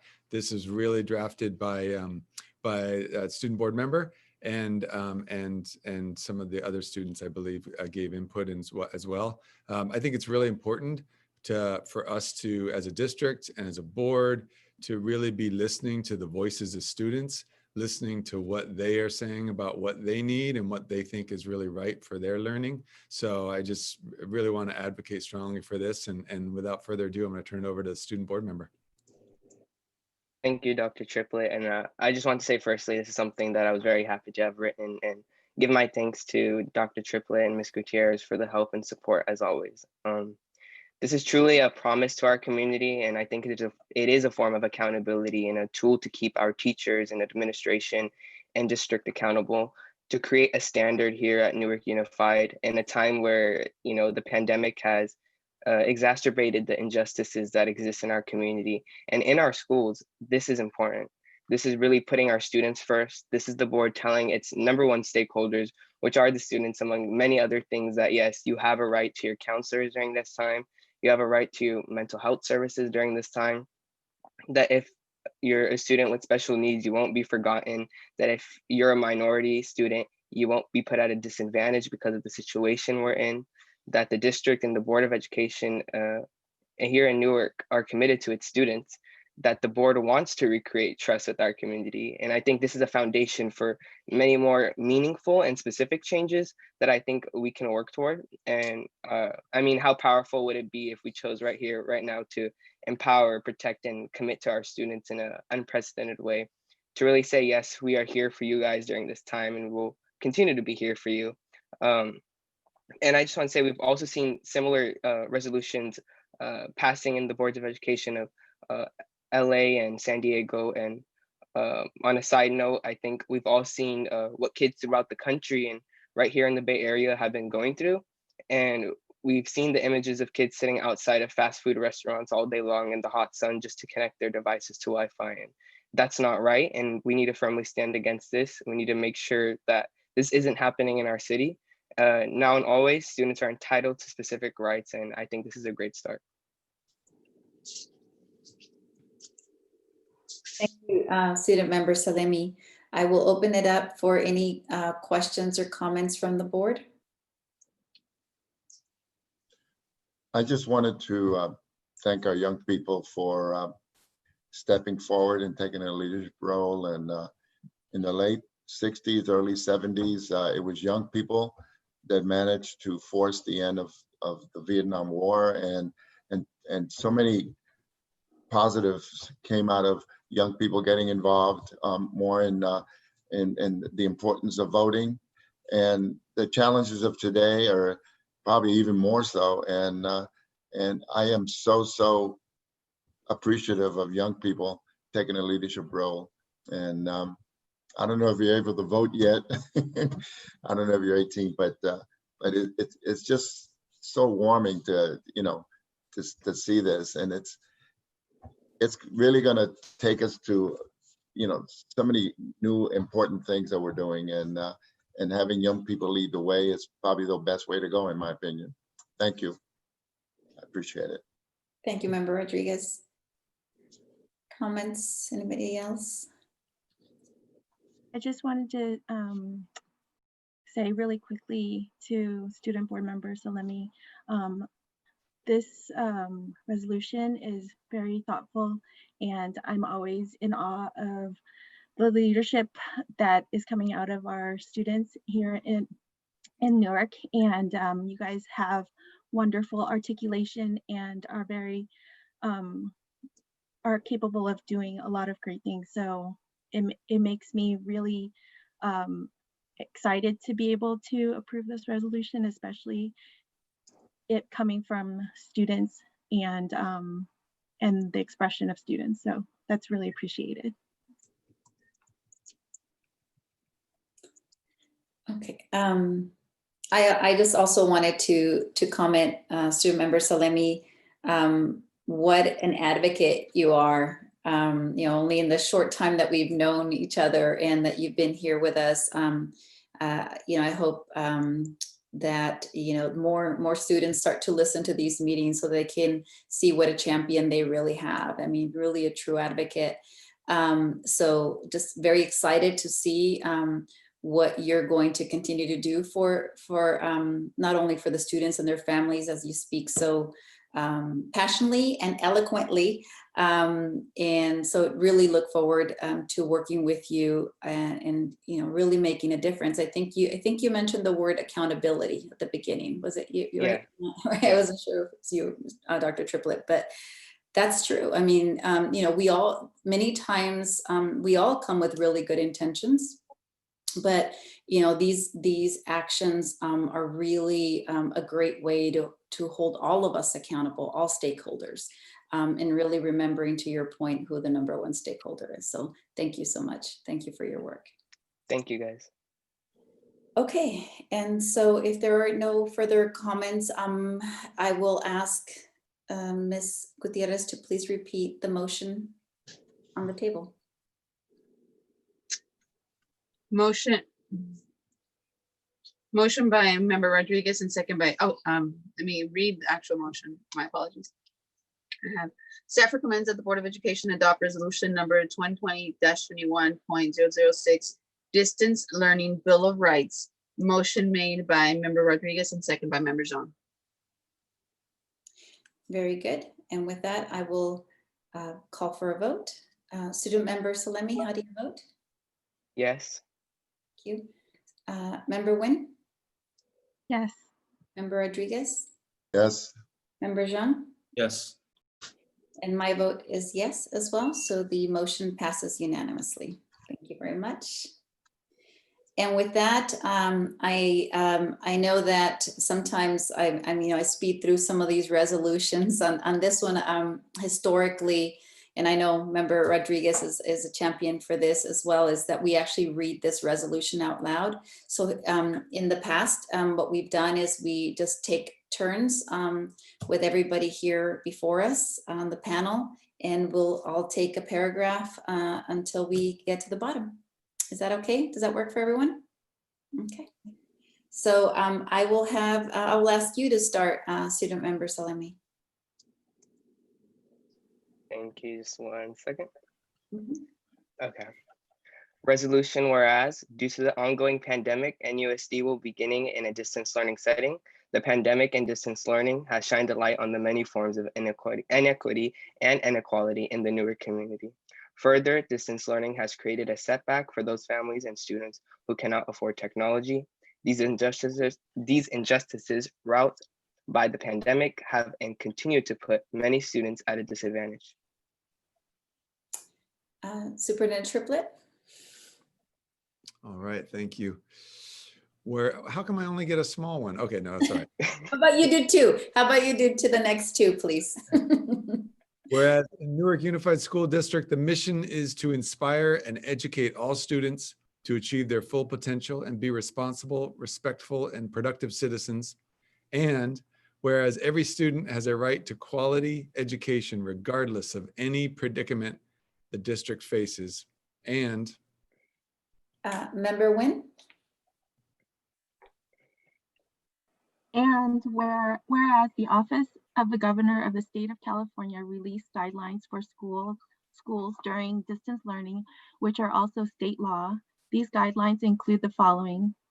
Under newly intact state law, school districts are required to provide devices and connectivity so that every child can participate in distance learning, daily live interaction for every child with teachers and other students, class assignments that are challenging and equivalent to in-person instruction, targeted supports and interventions for English learners and special education students, and Member Zhang, the next two. Whereas the city and the California State Superintendent are committed to closing the digital divide and ensuring a rigorous education for all students. And whereas the California State Legislature allocated $5.3 billion in extra funding for schools to make sure students receive appropriate instruction and support learning. And Member Rodriguez, the next two as well. Whereas Newark Unified School District is committed to making sure that no student is left behind. Newark Unified School District also is committed to making sure every student is successful and supported in their pursuit of education, regardless of socioeconomic status. Now, therefore, be it resolved that the Newark Unified School District Governing Board is committed to making sure that every student receives a high-quality education during distance learning. Ms. Dela Cruz. Be it further resolved that Newark Unified School District now recognizes the rights of every student in the district during distance learning, that the purpose of this resolution is to promise that the district is working to ensure equality and equity in the community. Newark Unified School District will hold themselves accountable in ensuring that every student has these rights. Ms. Saavedra, can you go through bullet 2? Be it further resolved that Newark Unified School District shall act consistent with the following practices. Number 1, every student has the right to Wi-Fi access in order to participate in class instruction from home. Number 2, every student has the right to live instruction and should have the ability to contact a teacher if they need that help. And Ms. Gutierrez, the next two. Every student has a right to all school provided resources and programs such as counselors, mental health professionals, college and career guidance, etc. This access should be equivalent to what a student would receive if in-person class were in session. Every student has a right to receive instruction from qualified, experienced, and caring teachers. I'll read the next two. Every student has the right to get important information regarding their education and school. Further, every effort should be made to provide the information upon request in the language the student and the student's family understands. Every student who is entitled to to extra care and resources should be able to get that help. For example, special needs students, English learner students, foster youth, homeless students, etc. And we come back to you, student member Salemi, that maybe the next two as well. Every student has the right to get lunch and brunch provided from the school. Every student has the right to a quality education that will keep them on track for college and career. The effects of distance learning should not hurt a student's chances of getting into the college of their choice. Superintendent? Every student has the right for their school to try their best in providing a quality education when it comes to electives and hands-on classes such as art, ROP, science, and PE. The Newark USD and its schools will make every effort to accommodate our deaf community by doing such things as providing ASL translation or captions. I believe that was member Nguyen. Number 11. Yes, every student has the right to an education free of gaps caused by racial inequity and inequality. Newark Unified School District promises frequent and concise communication in order for every student to be on the same page. Should I just finish the last one? Yeah, can you please? And then Newark Unified School District will educate their community members and provide them with tools to be successful when it comes to technology. Thank you. Very well written, student member Salemi. Thank you so much. Thank you. Okay, and with that, we move to item 13.2. Don't believe we have any speakers there. And this item is, there's a recommended action to authorize staff to award to the lowest responsible bidder after vetting is complete and administration determines an award to be made. This is for a paving bid. So may I have a motion and a second to open discussion on this item? I move that we authorize staff to award the lowest responsible bidder after vetting is complete and administration determines an award can be made. I second. Student member Salemi seconds. Okay, and Superintendent Triplett, will you go ahead and? Yeah, thank you, President Martinez. Well, I was trying to think of a good segue between the Student Bill of Rights and paving, but it's just no contest. There is no segue. It's a hard act to follow. But having said that, I do think paving is really important. And I know that some of our parking lots and spaces have fallen in disrepair. So I'm going to hand it over to Ms. Dela Cruz to explain a little bit about this next item. Thank you, Dr. Triplett. Ms. Gutierrez, can we ask the panelists to join us, please? We have a panelist this evening. Our project manager, Mr. Ralph Caputo, is here. So as part of our Measure G bond priority list, we did have a few paving repairs and improvements that were needed. And the sites that were included in these priority projects were Schilling Elementary School, Lincoln Elementary School, Snow, John F. Kennedy, McGregor, and Music Elementary School. So our project managers have already gone out to bid. They've provided notice to bidders and also did a walkthrough. The bids were opened yesterday. We do have, I think we received about 1, 2, 3, 4.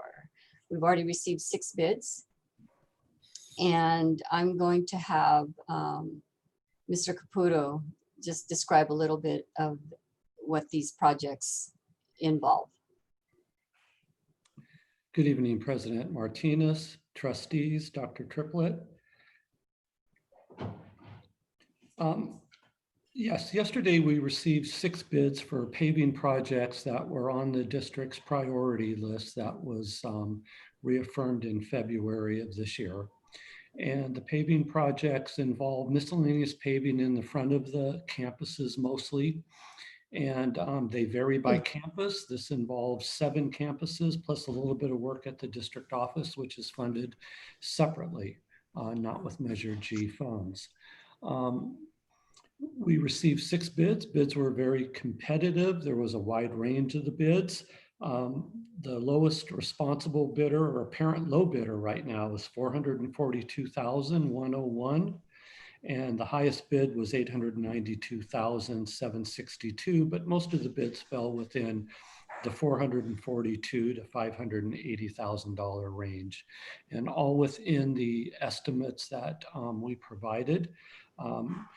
At this juncture, we have this as an action item to authorize the superintendent and CBO to finalize the bidding process and award, because as bids were received yesterday with any public process, the low bidder has, well, first we have to review all the documentation, which appears to be in order. Secondly, the apparent low bidder has an opportunity to ask for relief if he finds that his bid was in error, that he made an error in the compilation of his bid. And secondly, there's a brief window for other bidders if they find an irregularity in the bid documentation, can ask for a protest of bids. Accordingly, with the bids received yesterday, we have to finish this process out early next week. And any of the first 3 or 4 bidders are well within budget. Right now, the lowest responsible or apparent low bidder is Tri-Valley. And then American Asphalt, another company, was right behind them. I think you have the bid results. I can read them if you want, every individual one. But the point here is there's also a bid alternate for work at Lincoln. Lincoln has some areas in the front of the campus that have some sharp turnarounds for drop off, as well as buses. And those areas are more deteriorated than some of the areas in between. So the base bid was to do major repairs where the damage is the worst, and some skin patches and lighter repairs in the other areas. The alternate that we left as an alternate so that we can determine whether there was sufficient funding to fund it was to do a little bit more extensive work in other areas. And it's an add of 65,688. And so the total of the first 3 bidders, including the alternate, would be 507,793, 555,888, and 589,601. Because the bids came in favorably, our recommendation would be to award the bid alternate. And if there's any further questions, I'm pleased to address them.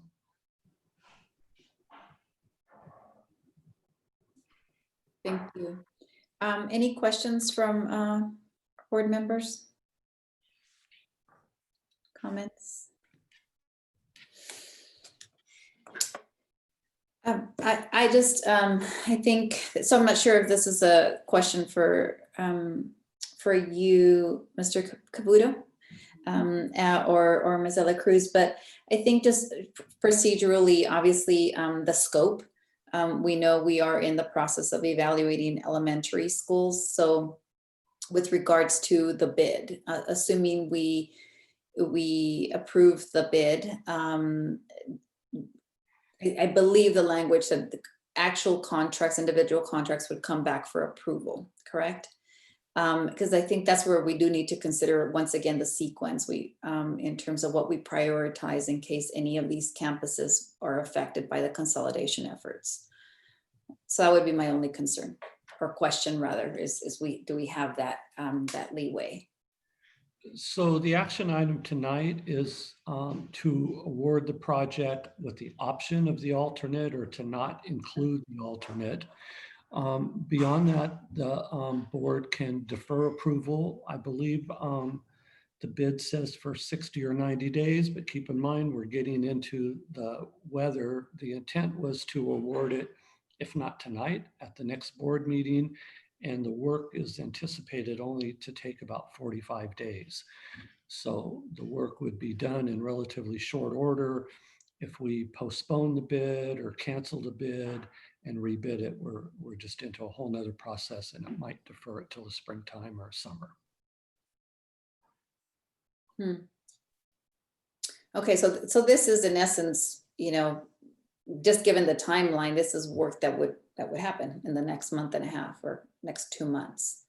Yes, with the award and bringing back for the ratification on the 17th, you know, there's times to get the bonds, insurance, mobilization, and then coordination with the sites, because, you know, with 7 sites, we're going to be phasing it.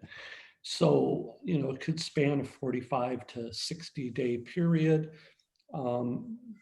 But yes, it would probably get started within a couple of weeks and be a 30 to 45 day window. That was going to be my question as far as the timeline. So the inconvenience to the employees are go out to the community if our employees cannot park in at the site and have to park across the street, or how does that normally work? We would be phasing the work. You know, most of these areas are specific areas in a larger parking area, but we would have to phase it. And I think that's part of the motivation in having this out to bid at this juncture, is because we're still in distance learning, so we don't have the impacts of many students at this juncture. And also we have weather coming up.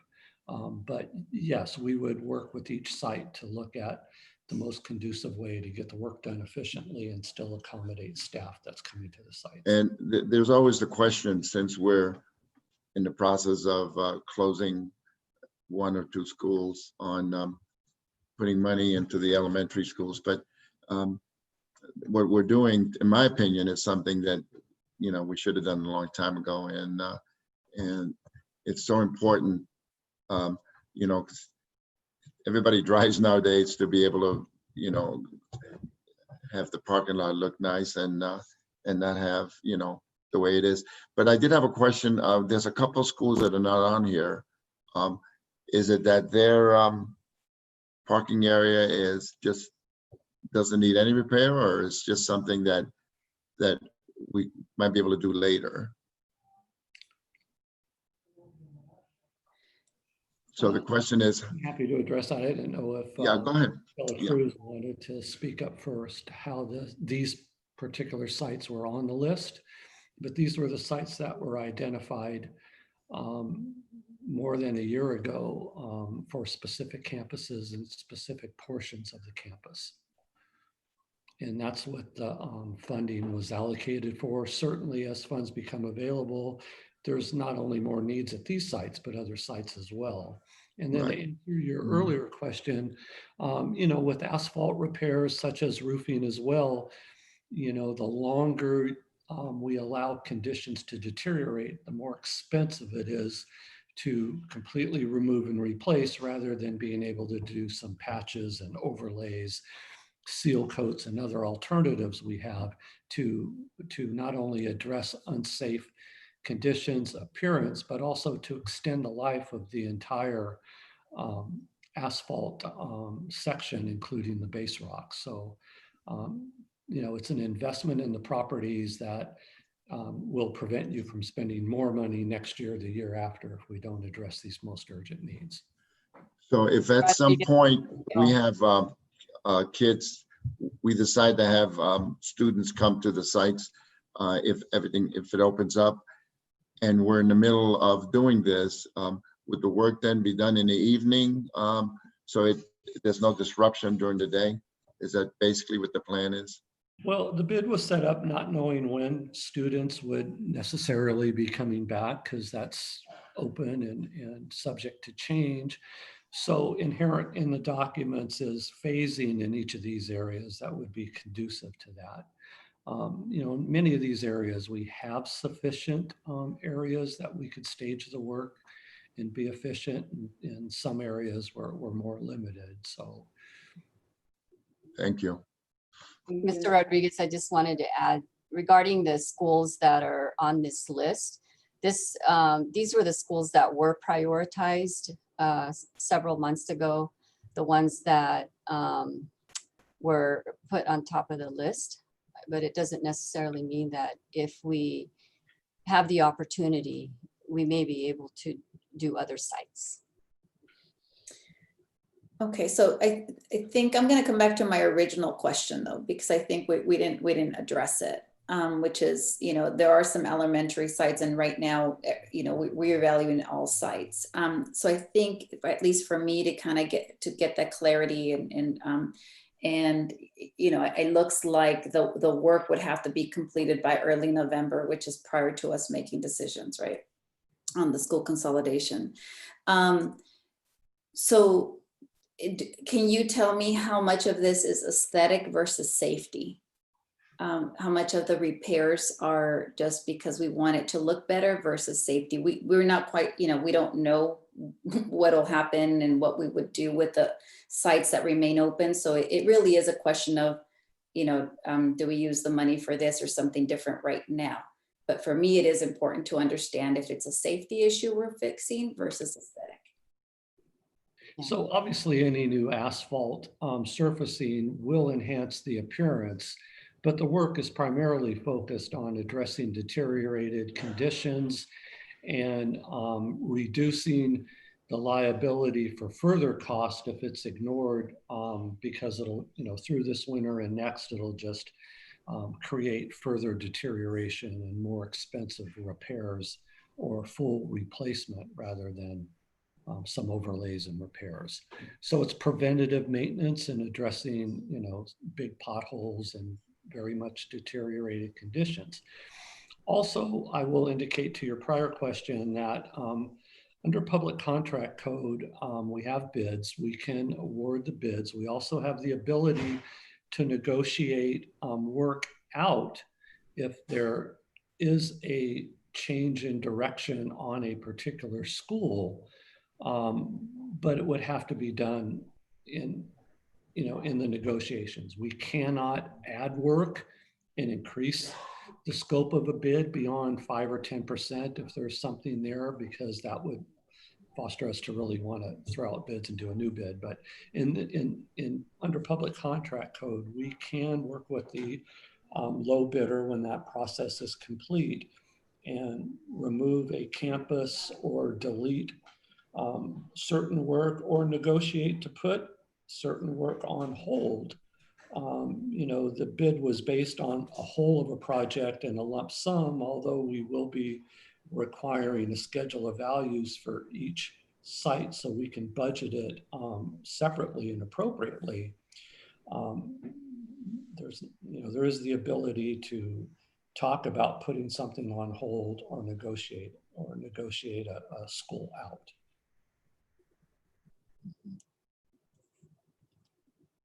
Does that answer your question, President Martinez?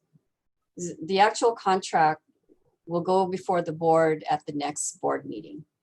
And if there's some concerns about certain sites, we have the ability to work with our contractors or the contractor rather,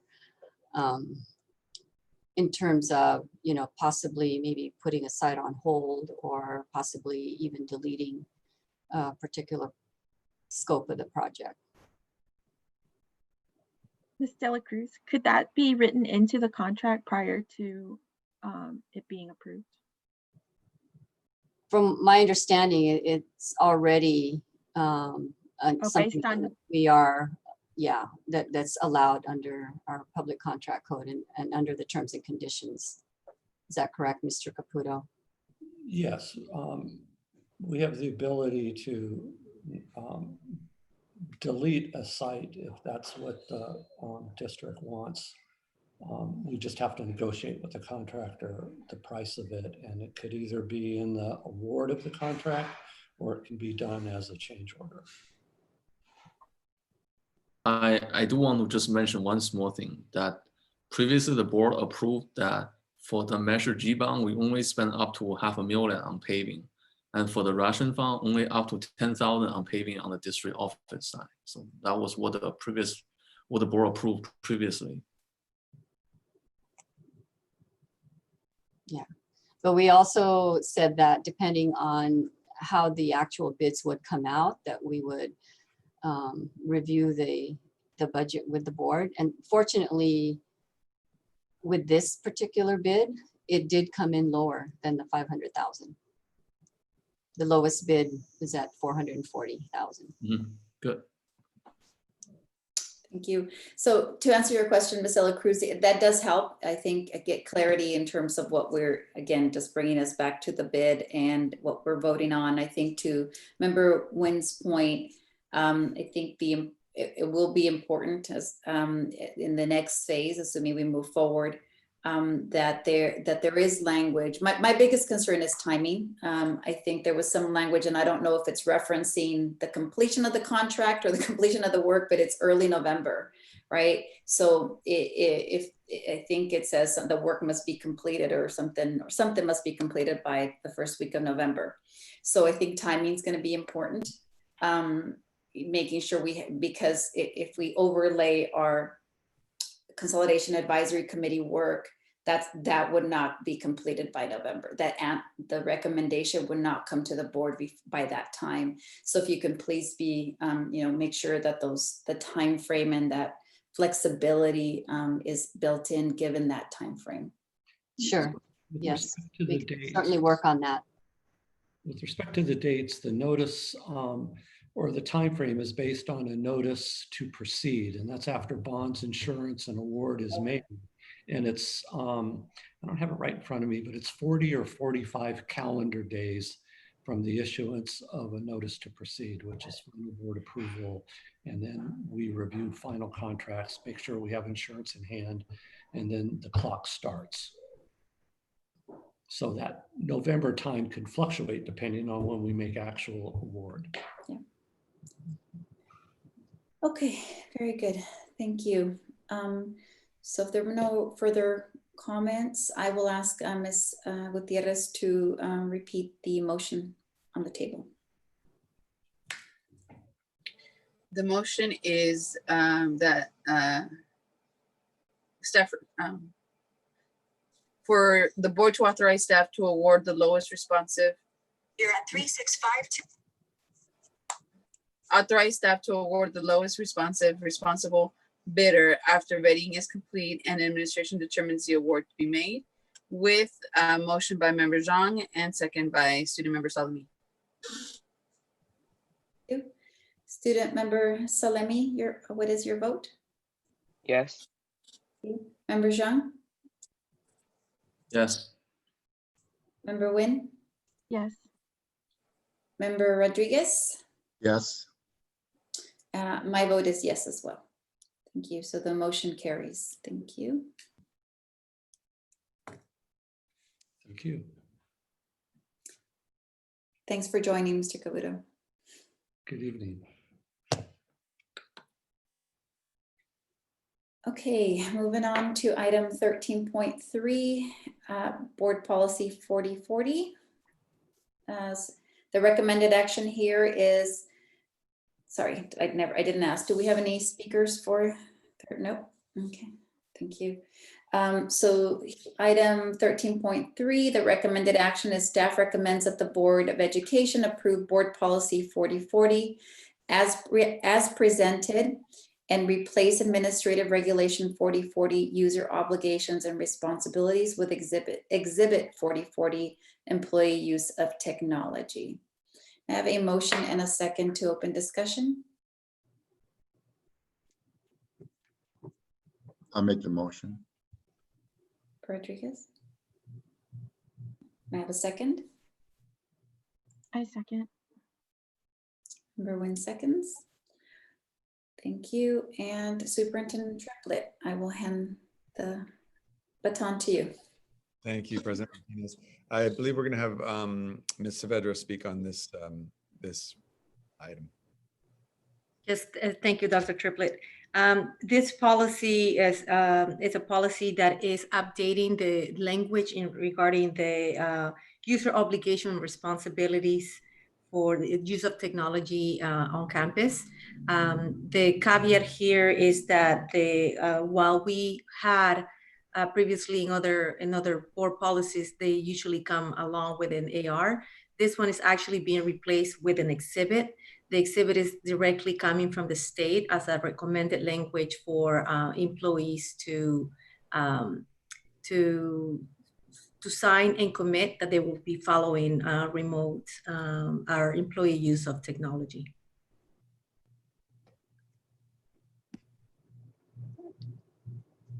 Okay, thank you. Any questions or comments from the board? Okay. All right, and so Ms. Gutierrez, can you please repeat the motion on the table? Motion is that staff recommends the Board of Education approve Board Policy 4040 as presented and replace Administrative Regulation 4040, Users' Obligations and Responsibilities, with Exhibit 4040, Employee Use of Technology. Motion made by Member Rodriguez and second by Member Nguyen. Thank you. And with that, Student Member Salemi, how do you vote? Yes. Member Zhang? Yes. Member Nguyen? Yes. Member Rodriguez? Yes. And my vote is yes as well, so the motion carries. Thank you very much.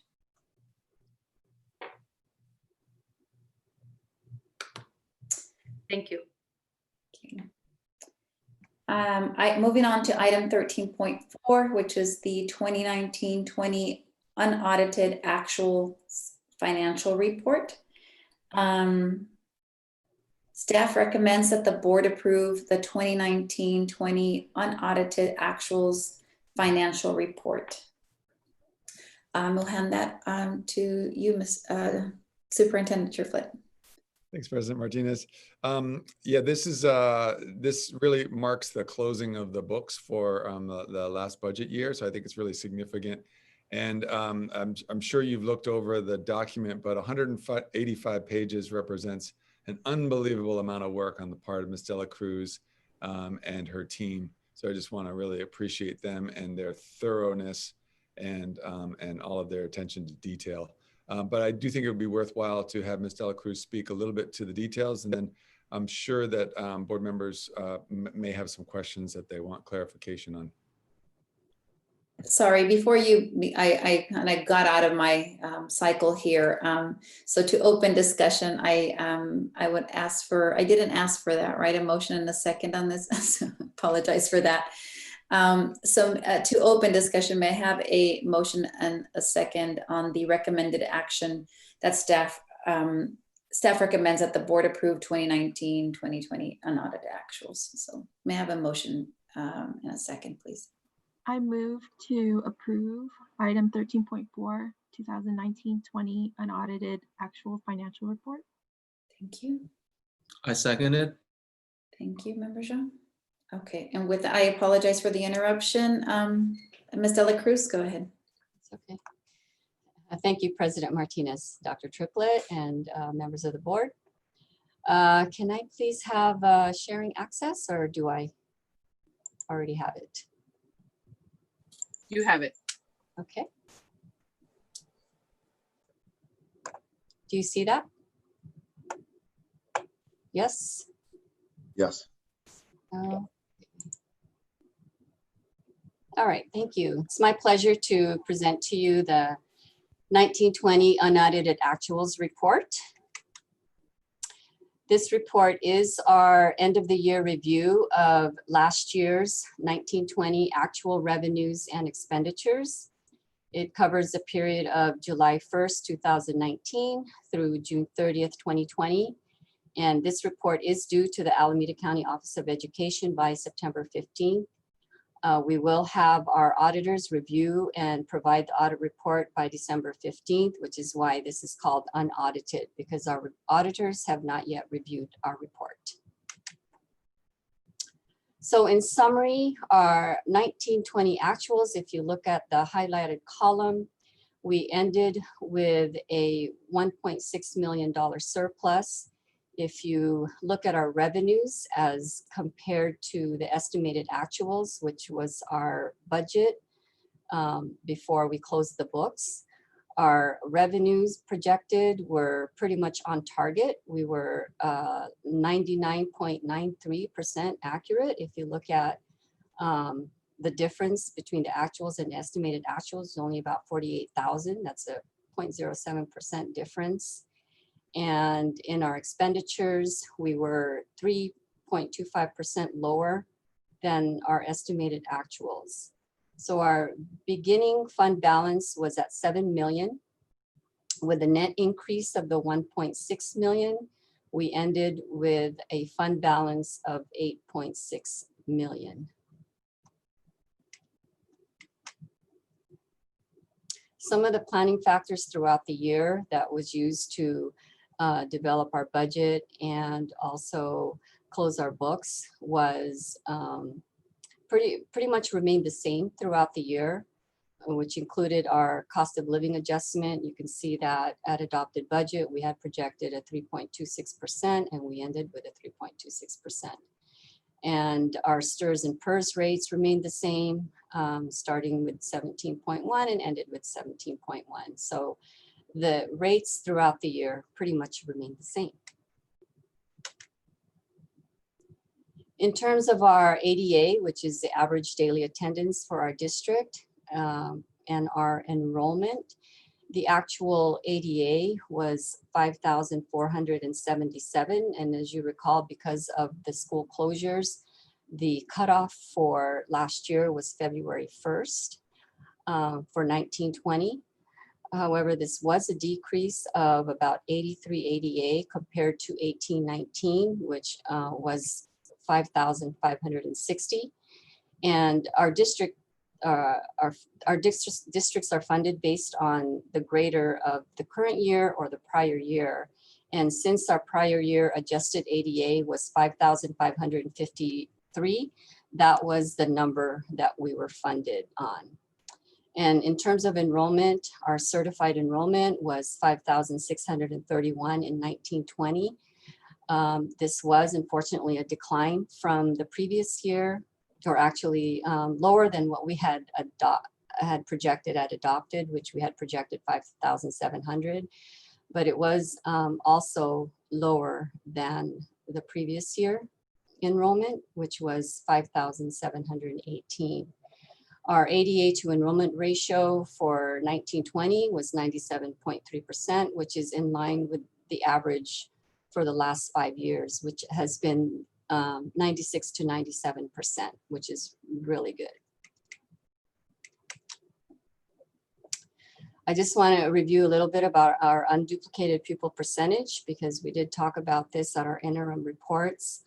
As you can see, from 13-14 to now, we were at 59% several years ago, and in 1920, we were at 52.5%. This number represents our English learners, foster youth, and socioeconomically disadvantaged students that are eligible for free and reduced lunch.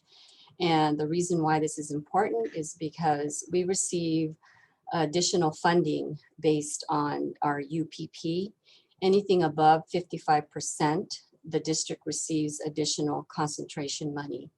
Unfortunately, because in 1920, our number was below 55%, we did not receive any additional funding for our UPP. Oh, and our goal for this year is a little aggressive, but we're hoping that we can reach 57% this year. In terms of our general fund revenue, as I mentioned earlier, our actuals were $48,000, a little more than what we had estimated. And that's less than 1% difference compared to our estimated actuals. As you can see, 81% of our funding does come from our local control funding formula. And the rest is federal revenues, other state, and other local.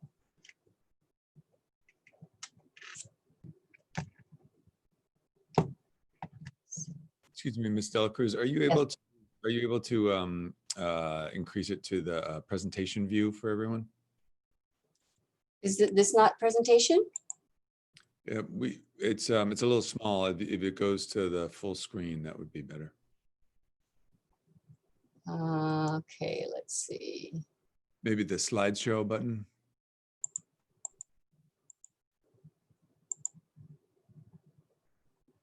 The one next to animations on the next one down.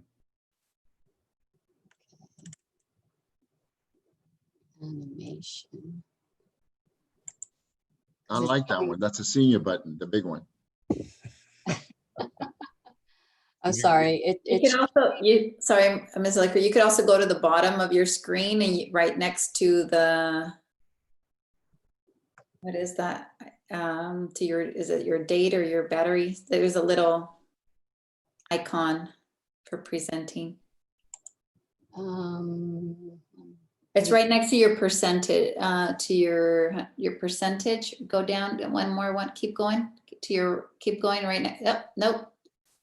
The little, right next to the number 124. Is that 124 if I'm reading right next to it, to your left, right there. Is that helping? No? It should. If you didn't click it again. It should go to slideshow mode. I think you're supposed to put resume slideshow. Oh, there's the button right there. Yep. Yeah, right here. I'm like, on the top of your screen, Ms. Dela Cruz, a little bit. There you go. Did that work? no. No? All right. Yep. Oh.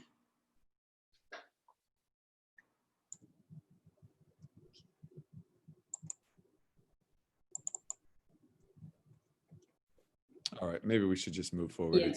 Yeah, it's fine. My old eyes will just get a little closer here. Yeah, because I'm seeing it in presentation mode, so I'm not sure what I'm not clicking. I'm sorry. Do you see where the term slideshow to the left of your arrow right now?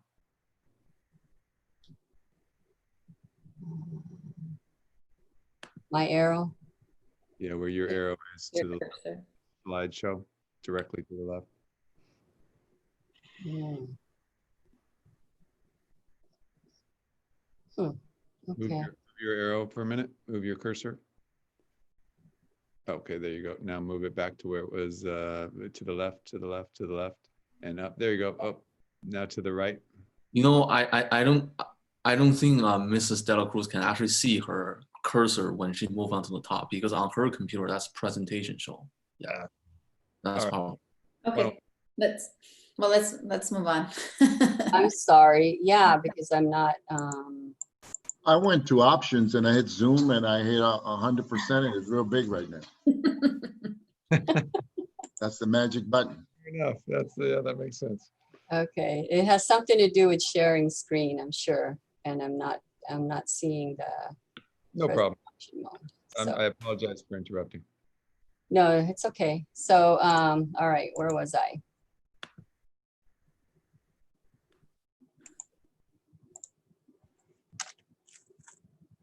Okay, now I'm.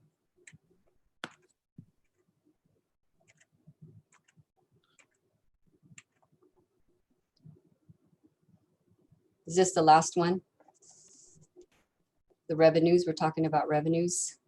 Yeah, general components. Okay. All right.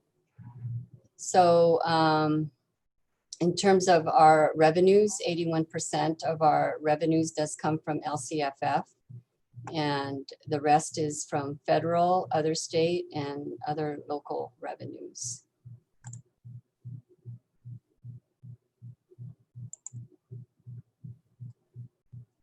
The general fund expenditures, looking at the highlighted column again, our estimated actuals was at 67.9 million, and our actual revenues was actually 3% lower, about 2.2 million in savings. And overall, this was due to, number one, we had a mid-year spending freeze, early cutoff based on a resolution that the board had passed. And our target was to save at least $500,000 in mid-year savings. And we met that goal. We didn't know that we were going to be closed due to the pandemic, but it helped. We had savings in materials and supplies, some of our utilities, electricity, transportation, and other services.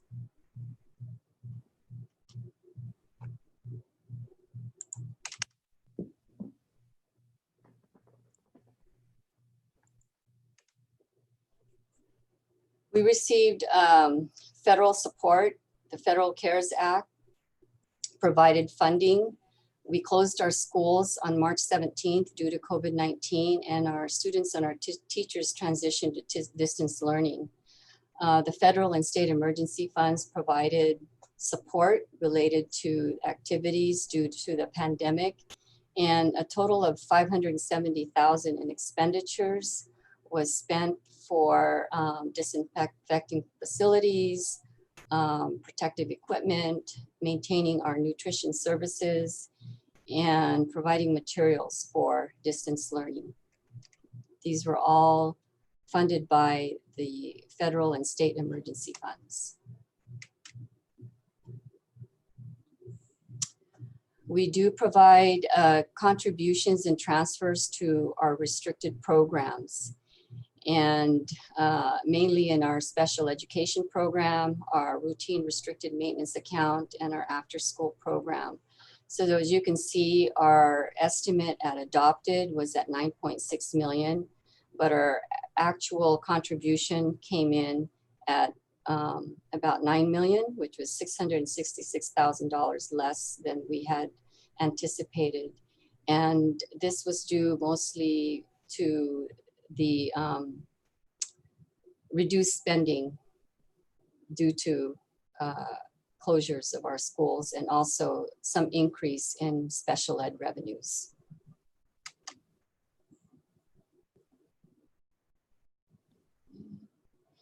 In summary, our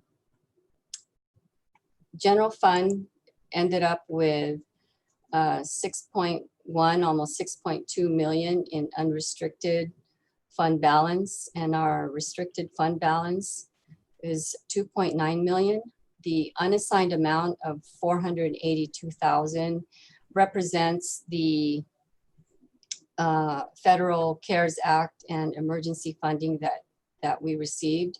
And the reason why it's showing as a negative there is because of the timing. The revenues are actually coming in from our 2021 budget, but we were able to spend it in 1920.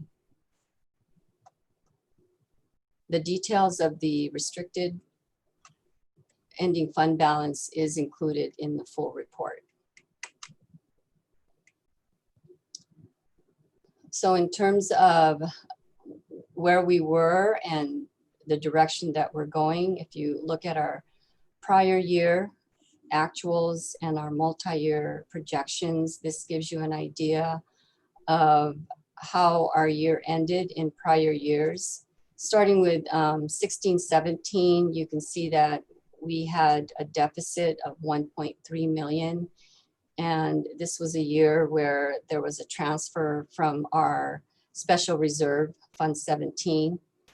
And we ended up with a reserve of 2.6 million with that transfer. And then in the following year, there was a deficit of 1.7 million. And again, a transfer from the special reserves, Fund 17, of 3 million. And we ended up with a reserve of 4 million.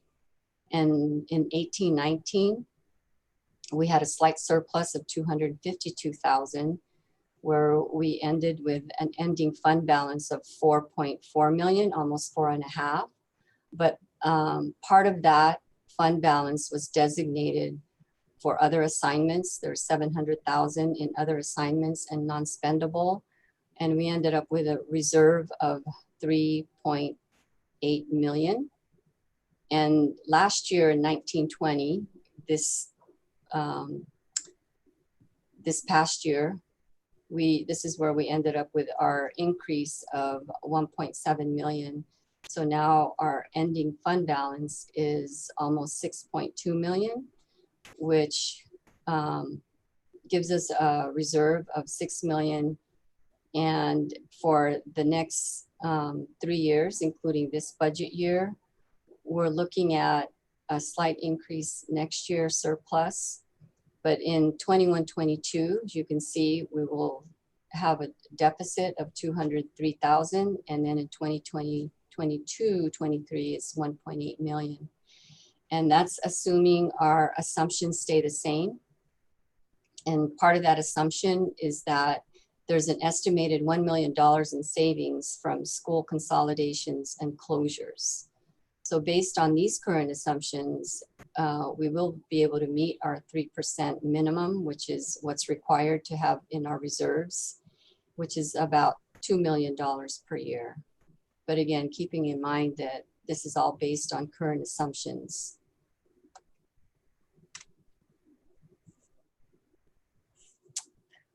Oh gosh, you can see all that. Okay, so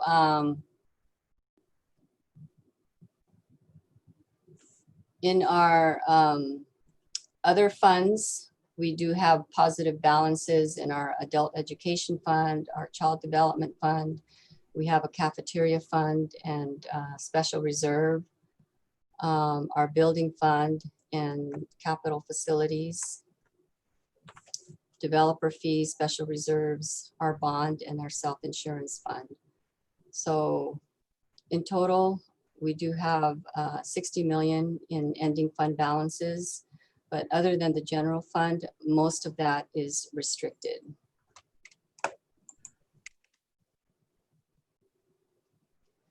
So in summary, we did end up in with an increase in our general ending fund balance of 1.6 million. The unrestricted ending fund balance is 6.2 million. And our restricted is 2.9. We have a reserve of 6 million, which is about 9% of our total expenditures. Keeping in mind our current assumptions includes an estimated savings of 1 million in school consolidations in school year 21-22. That's next school year.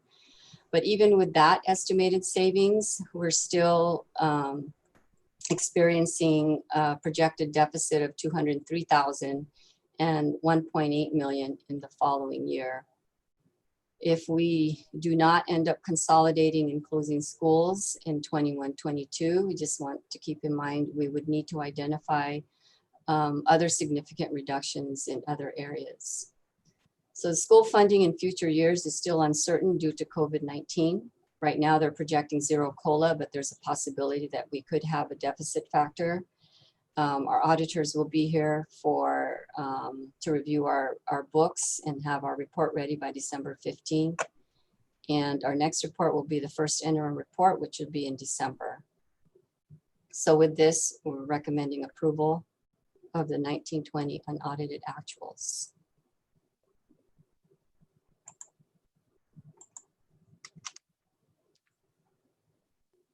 And I just want to take a moment to recognize my team, especially Kim Lola, our Director of Fiscal Services. They put in a lot of work in closing the books. Maggie, our Budget and Position Manager, Jody, my Administrative Assistant, and Liz, our District Accountant, Jane, our Accounts Payable Technician, and Stella, our Accounts Receivable Technician, Mary Bingham, Payroll, and Annette Rucker, our Payroll Technician. It takes a lot of work to close the books, and I just want to recognize and appreciate all of them for putting all of this together. And with that, I'm sorry, my presentation mode never No worries. figured it out, but Thank you, Ms. De La Cruz. Thank you for your thorough report. And always, I think this presentation that you've added over the, these interims and reports really, really helps to digest all that information. So thank you for that. And I will open up to questions or comments from fellow board members.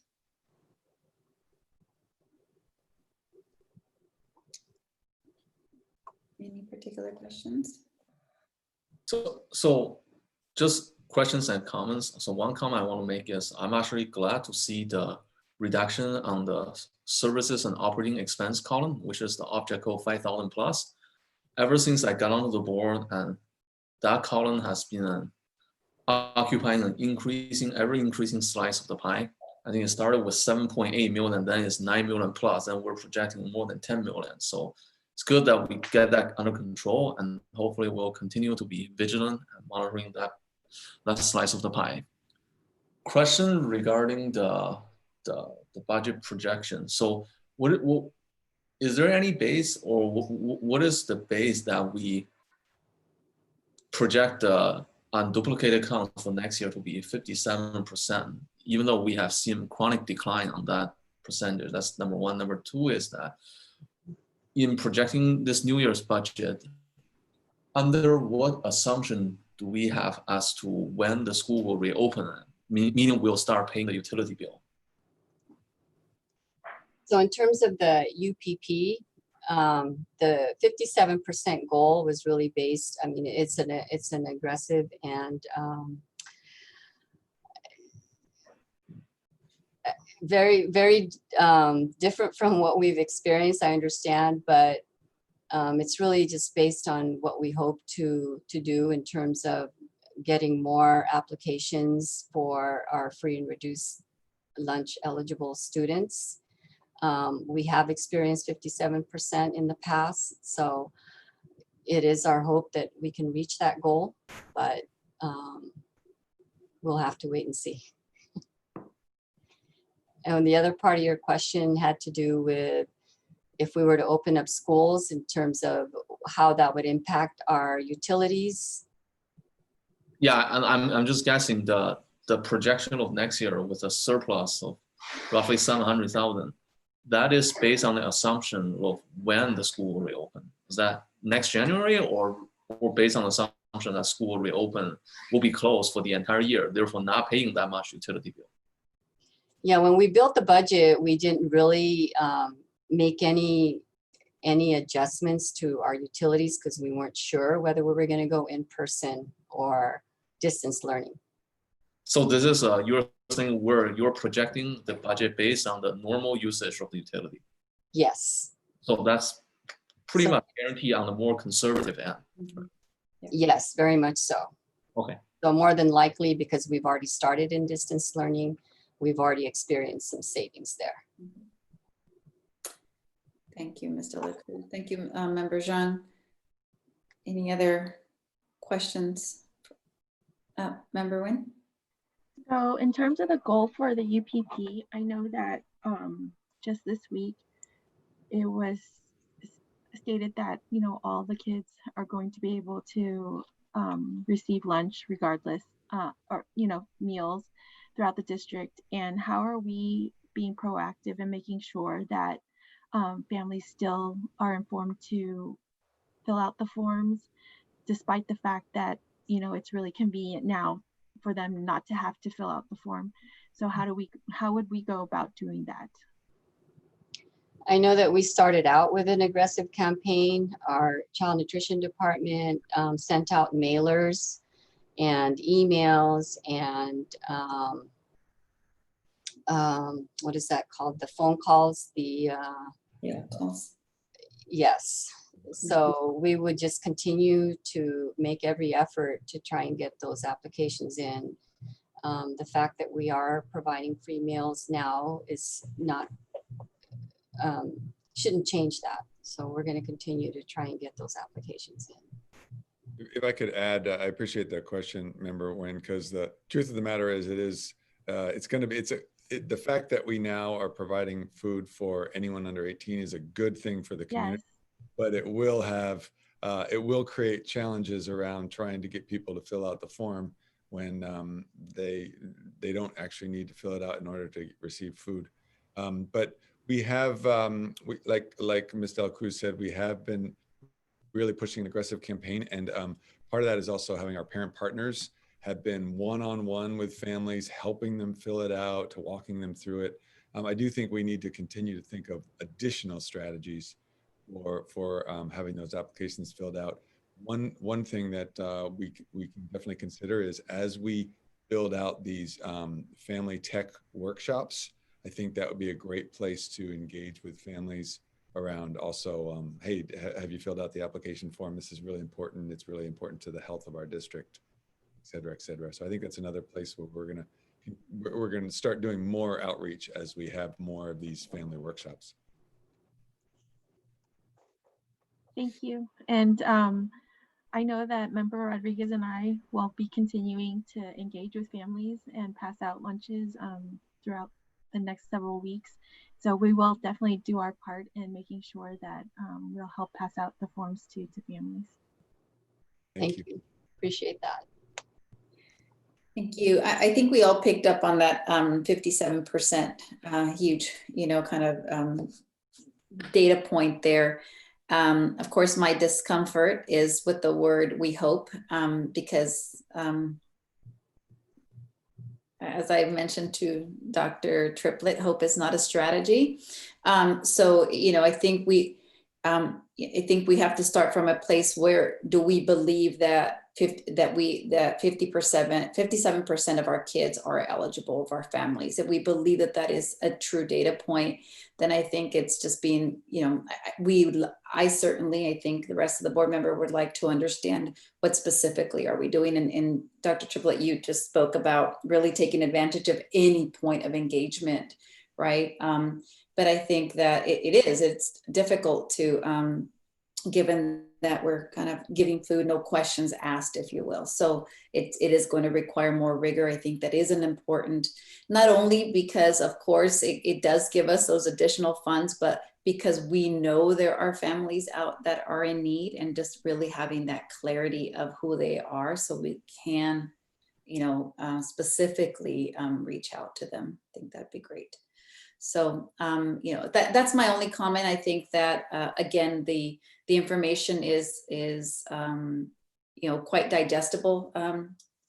And though that this year is, turned out to be a lot more positive, it truly is an anomaly, financially speaking, it's an anomaly, right? And I think that's really important as we think about the tough decisions that are coming up in front of us, and as we look out the next 2 years out.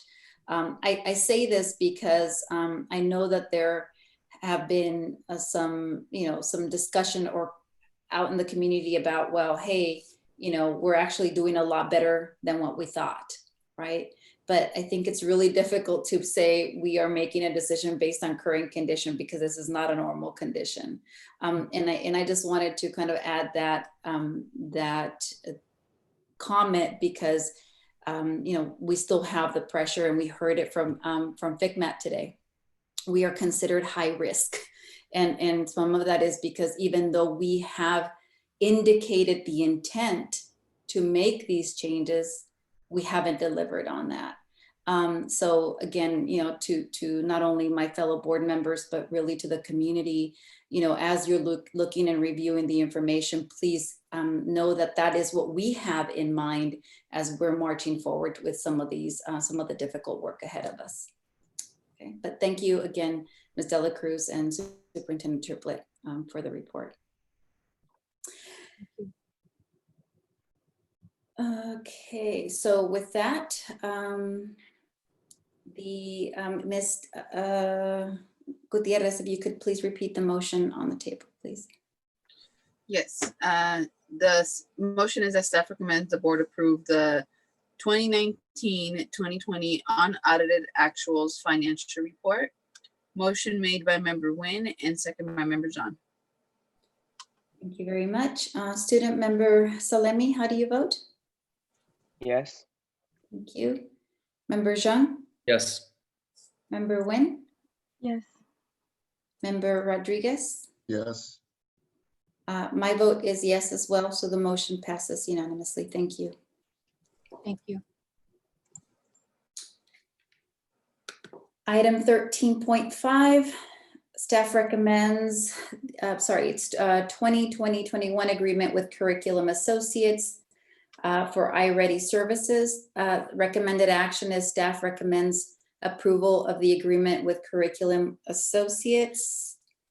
And may I have a motion and a second to open discussions, please? I move that we approve item 13.5 for 2020-21 agreement with Curriculum Associates LLC for iReady services. Thank you. I second. Thank you. Member Nguyen moves, Member Rodriguez seconds. Okay, Superintendent Triplett, I'll hand that to you. Thank you. So I'll speak on this one. So this is a program that is both an assessment tool, online assessment tool, but that also provides lessons and supports to teachers. It's grade levels, but both ELA and math. And we've been using this program for a number of years now. I do know that there was some questions with regard to the details of the contract. And to be honest, when I first read it a couple weeks ago, I also had some questions because that for some schools, the cost is per pupil. And then for one school in particular, for Birch Grove Intermediate, the cost is for a whole school license. And so I just want to take a moment to explain why there is that distinction. What it is as we were working with iReady, they supported us to identify that with a school with many more students, third to sixth grade, it would be more cost effective to buy a whole school license. But with schools with a significantly less students in third to sixth grade, then more cost effective to buy single licenses for students. And then in addition, you'll see on the Birch Grove line item, there's articulation of I think it's called implementation support services. And although it's we needed to just put it in some schools item, but really the understanding is that those support services will be used for all the different schools. So that's not just for Birch Grove. But hopefully that addresses some of the questions like I said, I had when it first going in, wondering why there was that distinction there. Thank you. Are there any comments or questions from the board?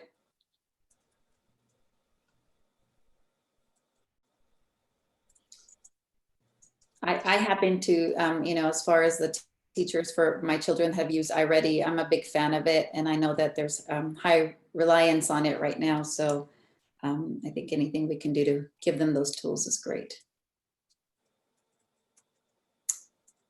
Definitely in agreement with that. Okay. If there are no other questions or comments, Ms. Gutierrez, can you please repeat the motion?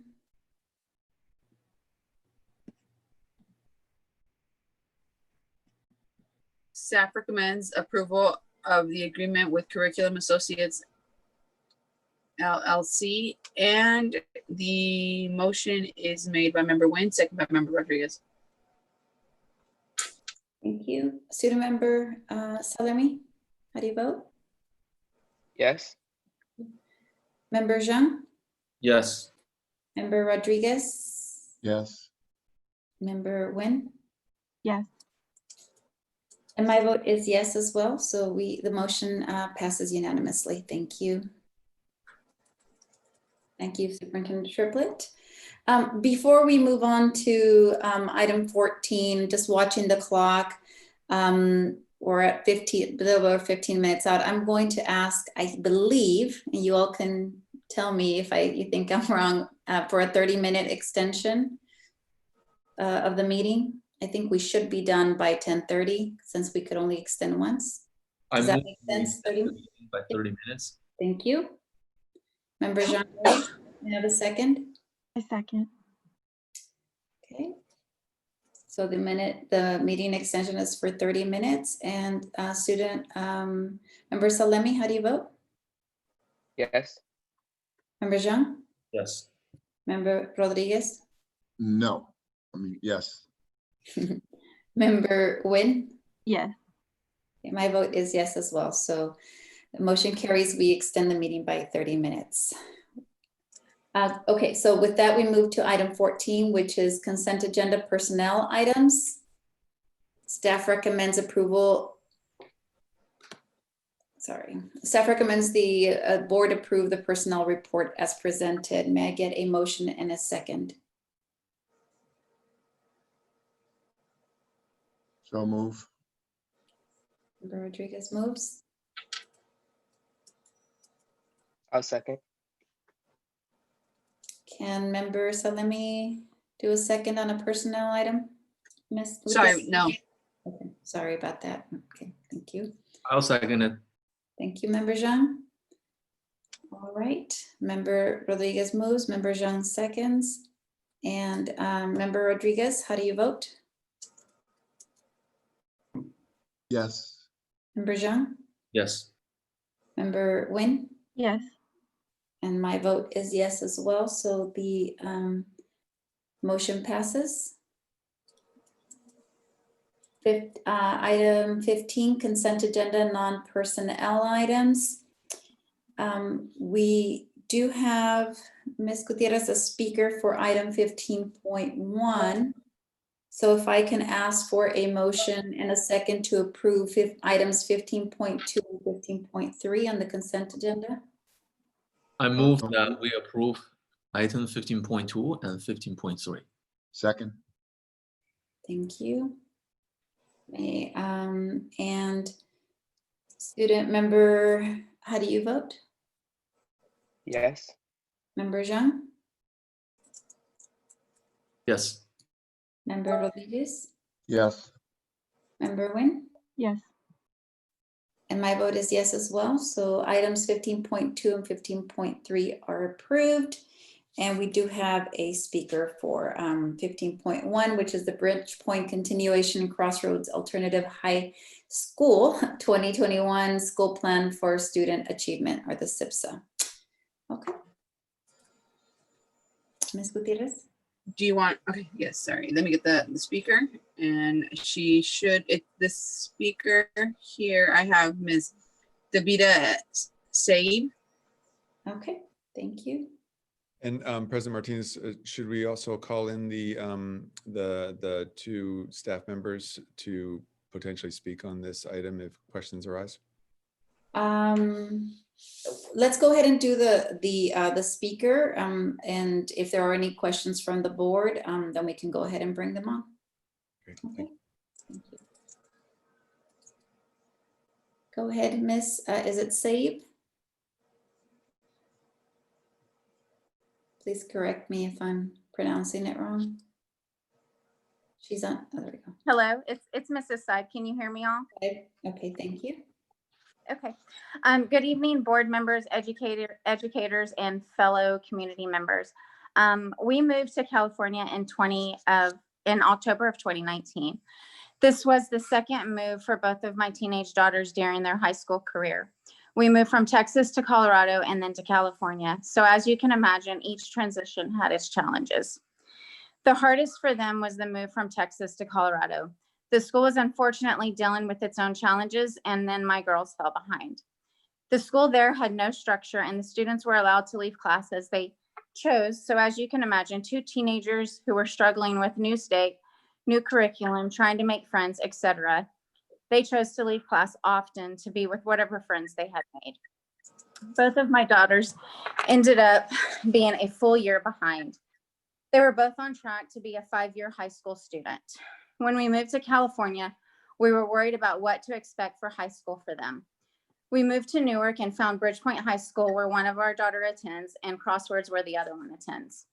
Both girls have made leaps and bounds in their education since becoming part of these two wonderful schools. Not having the proper funding to provide needed resources to all the students at these two schools is truly devastating to the students and their families. We have to consider that most of the students in these schools have faced some sort of challenge in their young lives, and these two schools are what they need to get to the next phase of their high school career and beyond. We must remember that these students are our future, and their education is so very important. Most of them would not even consider college as a next step if it were not for these schools. I know that is the case for my daughters. I am pleased to say that as of August 2020, both of my daughters are now on track to graduate early because of the amazing staff and teachers at Bridgepoint and Crossroads. These two schools have made such an impact in my daughters' lives in 10 short months that they went from potentially being 5-year high school students to likely graduating early. The school made this impact while they're understaffed and figuring out how to educate through a pandemic without proper resources for students. I have no doubt if it were not for the educators at these schools that my daughters would not be graduating early or on time. Please consider funding approval for these much needed for these schools, Bridgepoint and Crossroads. Not approving their site plan has already prevented these schools from spending on what the students really need. These students are our future and they deserve a fair chance at their education. Thank you. Thank you so much for your comments, and we're very, very glad to hear the impact that's had on your family. Thank you so much. Thank you. Okay, board members, do any questions or comments on item 15.1? Point of order, Member Martinez. We don't have a motion on the table yet. Sorry, we have not. May I have a motion and a second to open discussion on item 15.1? I move that we approve item 15.1, Bridgepoint Continuation Crossroads Alternative High School 2020-21 school plan for student achievement. Second. Thank you, Member Rodriguez. Thank you, Ms. Gutierrez, for getting us back in line. Are there any comments or questions? I actually would like to hear from our staff who's waiting. I know they waited during the last meeting, and I know they're waiting now, so I would really appreciate it if we could hear from them. Okay. Let's go ahead and have them join, Dr. Triplett. Thank you. Yep, here they come.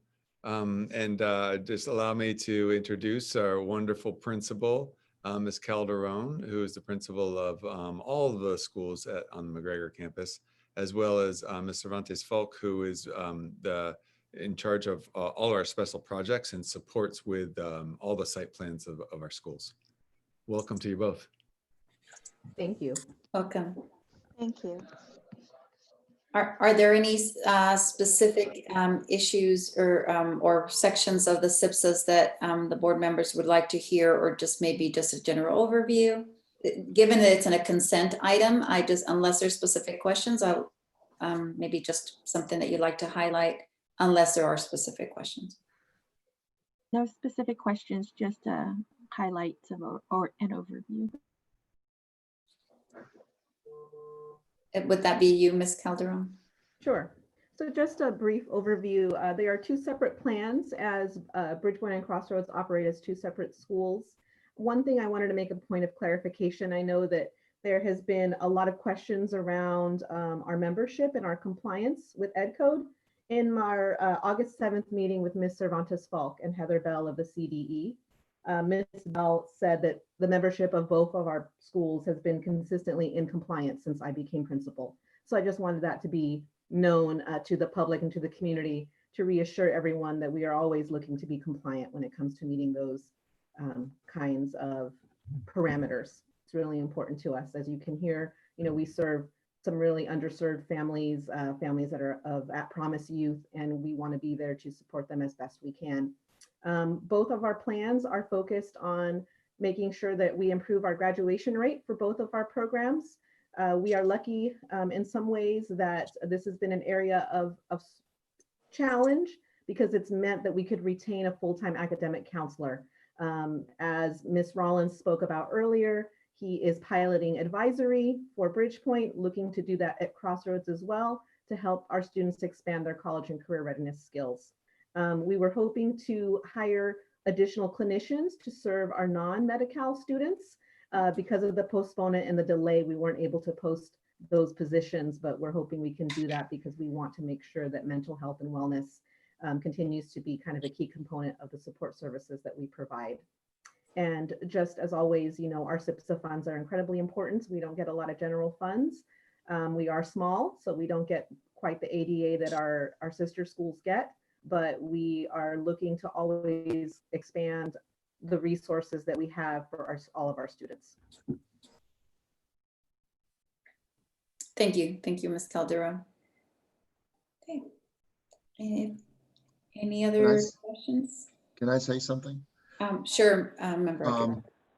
Just as it's already been said, the wonderful things that are happening at our alternative schools over the years. And thank you, Ms. Calderon, for being with us a while and hanging in there. And it's really appreciated what you do there. And having a daughter that was at Crossroads and for a while, and she needed to catch up. She was behind. And then I remember a couple of the speakers and going to the graduation at Bridgepoint, a gentleman that's getting his master's and in counseling, and it took him a little bit longer, but he always remembered the time he had at Bridgepoint. So, you know, it's nice to be able to offer this to our kids that are not geared for whatever reason at a regular high school. So thank you for everything you do there. Appreciate it.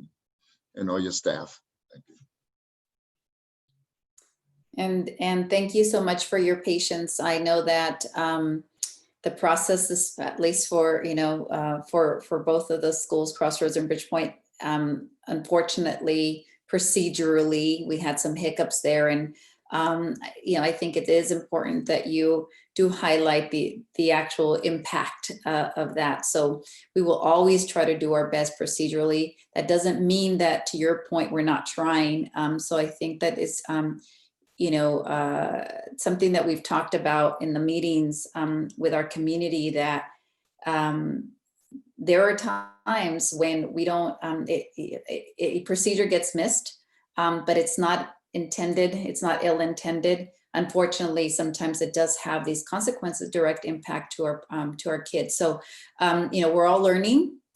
And I think as we go through, we'll try to definitely do a better job at anticipating some of these things so that we don't directly impact our ability to invest the resources. So thank you for your patience, Ms. Calderon. Yes, and I just would like to also say thank you to Ms. Calderon and her staff. I know that I was very lucky towards the end of last year to be able to work with you on a project and with Ms. Gutierrez, and I've seen the impact that you have on those students' lives, and it was very emotional for me. And also it just brought a lot of things back.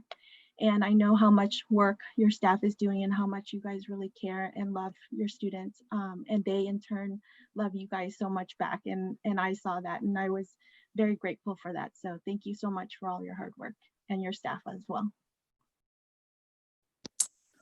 Thank you. Good evening, board members, and thank you again for taking the time to look at this and look at it with the critical eye. I want to say also thank you to Julie for being very patient with the process and also being very active as well. I think through the process, we both learned that having a joint council is really going to be beneficial given the sizes of the schools, and also knowing that we can still have the two separate plans, because we are talking about two separate budgets. But getting clarity on that really, I think it's gonna help the school, and it's gonna just with the logistics of pieces. So thank you so much. And Julie, again, thank you. It's been a pleasure working with you through this process. Thank you. Okay, with that, Ms. Gutierrez, if I can have you repeat the motion before us. Yes, the motion is that the administration recommends the approval of the 2020-2021 school plan for student achievement as presented. Motions made by Member Nguyen and second by Member Rodriguez. Thank you. Student Member Salemi, how do you vote? Yes. Member Rodriguez? Yes. Member Zhang? Yes. And Member Nguyen? Yes. My vote is yes as well, so the motion passes unanimously. Thank you so much. Thank you for staying late. Thank you, everyone, for your support. Okay. Thank you. Thank you. Okay, so with that, we move to item 16, which is Board of Education Committee reports, announcements, and requests. So item 16.1 is Board of Education Committee reports. I know that I will be giving one for the consolidation committee. Are there any other committees that met in the last 2 weeks that any of you would like to give an update on? Okay, I see none. I will move forward. I have a little bit of a lengthy one. Sorry, Ms. Martinez. What number are you on? Oh, no, I apologize. I made the mistake. My mistake. I apologize. Okay. Oh, no worries. We're in item 16.1, which is board committee reports. So I did want to give it a report regarding the Consolidation Advisory Committee. We did meet last Thursday, the 27th. Just as a reminder, Member Nguyen and myself are both on the committee. Let's see. So what I wanted to start off with was some things that went well and some of the challenges that we had as part of our first meeting. So I wanted to say that I think what worked well last week was that we had, I think most of the committee members joined. Believe we had 2 that were absent. We have gone back and confirmed that they will be joining for the next meeting. We had very good and lively discussion. I think everybody participated. So definitely, looking forward to the ongoing engagement with regards to process, obviously the focus of the committee, and certainly the team was not shy about sharing their concerns. So that is definitely a positive. We did have some challenges, and I think I will put it from the perspective of after the meeting, we had a debrief, and certainly Member Nguyen and myself, and then obviously with the broader team. So first and foremost, we had some technical issues. So that delayed the start of the meeting about 30 minutes. And so that's something I know that the team is working to make sure we troubleshoot before next week's second meeting. And I think most notably, we had some procedural issues, errors with regards to, I'll call it agenda structure and the meeting guidance. And I take full responsibility for that, given that the board direction was that both myself, newly appointed, and Member Nguyen, that we would serve as the chair and co-chair of the committee. So I think where things went awry, again, in retrospect, after debrief is, in fact, one of our committee members in public comment had asked the question, why didn't we include the committee charge document as an attachment? And when I say agenda structure, we actually didn't allocate time to review the committee charge that the board directed as an item, just to make sure, we all had the same baseline to start. So we didn't do that. And I think that's what contributed to some of the confusion. Via public comment, even prior to the meeting, and certainly with some of our committee members, folks had expressed concern about the fact that the board members would be holding the chair and the co-chair role. And somehow incorrectly, it went up for a vote. And I say procedurally incorrectly because, again, it was board directed that we would function in those roles. I actually went back and reviewed every single meeting from back in November through April, and the board was very clear over 4 or 5 times that would be the case. No one had expressed any concern with that through then. So I wanted to, again, apologize for that. So Member Nguyen and I, will be chairing and co-chairing as directed by the board. I will serve as chair, and Member Nguyen, as we agreed, would be co-chair. I think the second thing that further caused some confusion was that we actually didn't discuss roles and responsibilities of both the board members versus, I'll say versus the facilitator, because we have a facilitator. And I think there was some question around, well, what does the board do and what does the facilitator do? as well as our superintendent, who is also an ex officio member of the committee. So the intent is that we will be reviewing those roles. Again, the board's intention in us being the chair and co-chair is that we run the meeting in accordance with Brown Act. And so we would be managing, if you will, the meeting.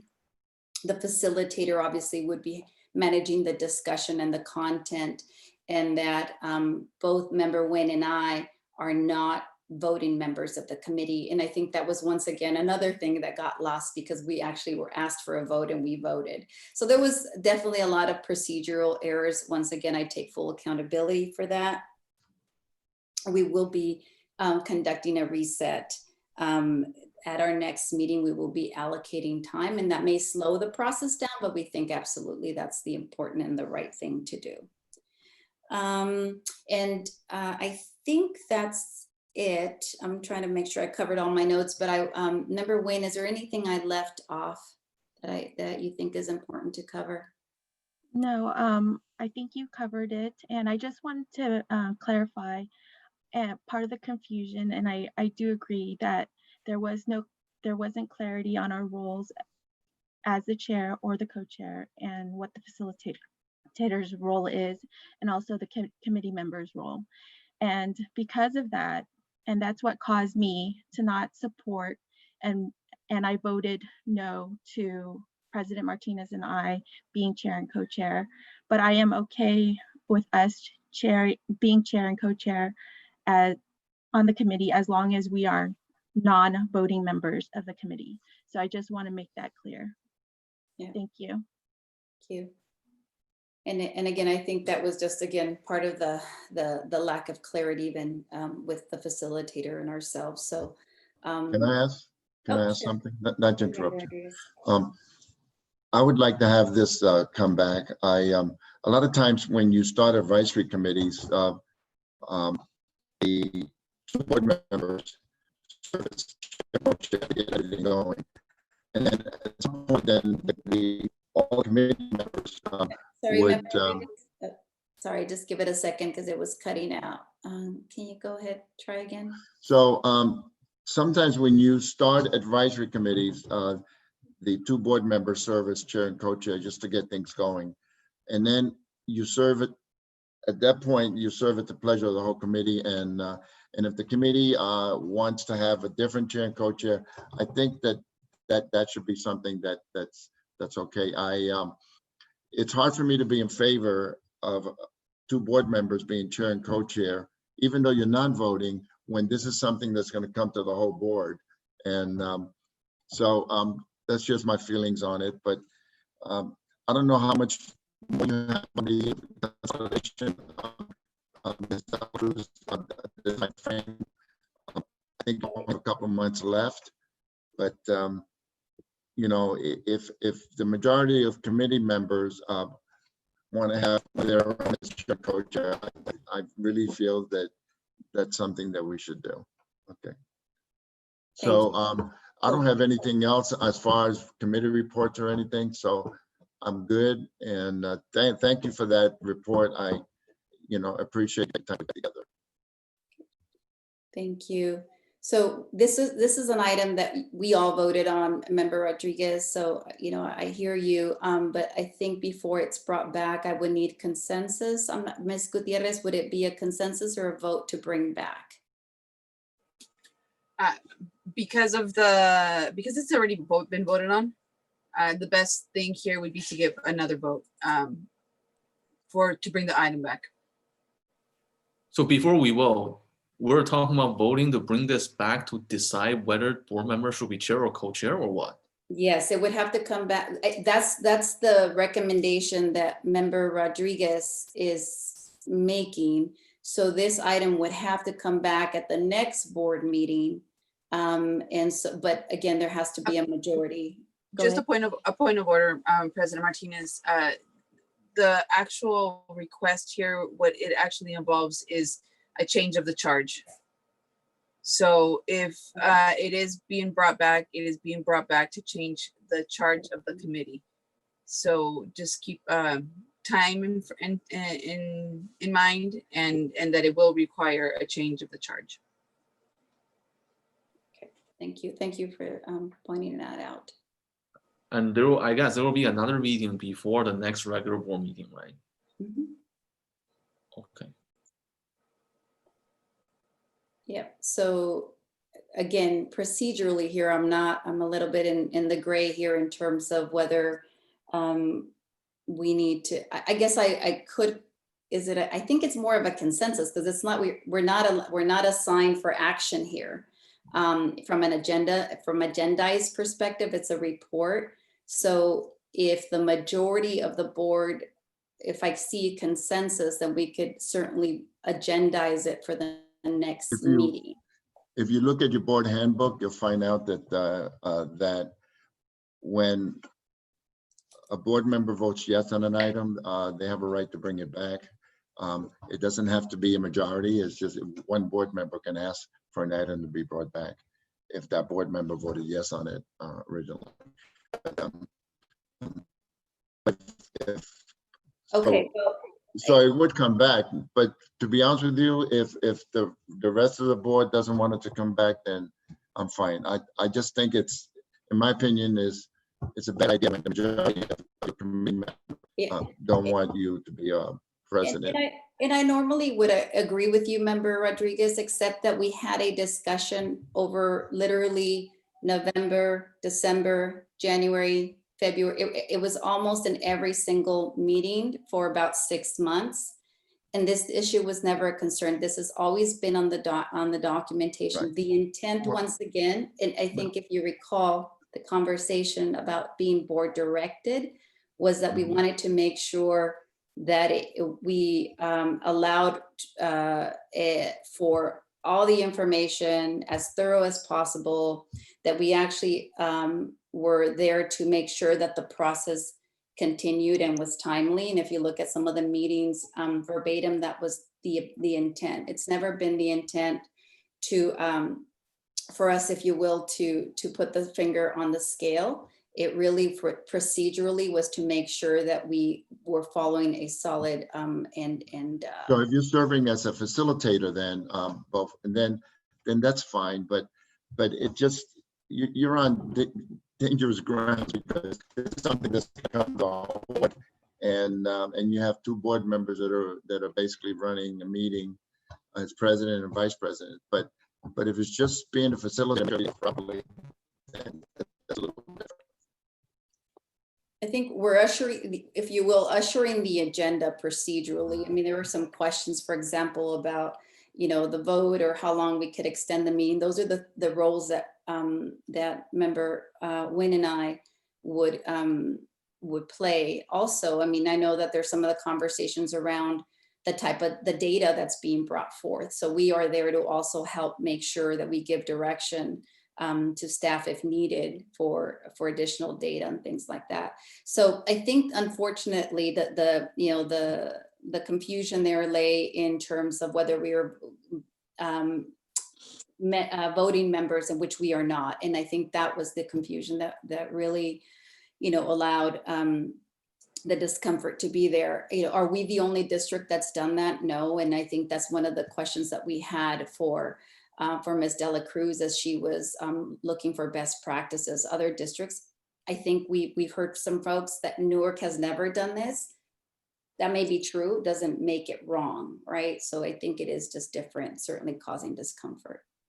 So we don't need to bring it back to just say the chair and co-chair are not voting member.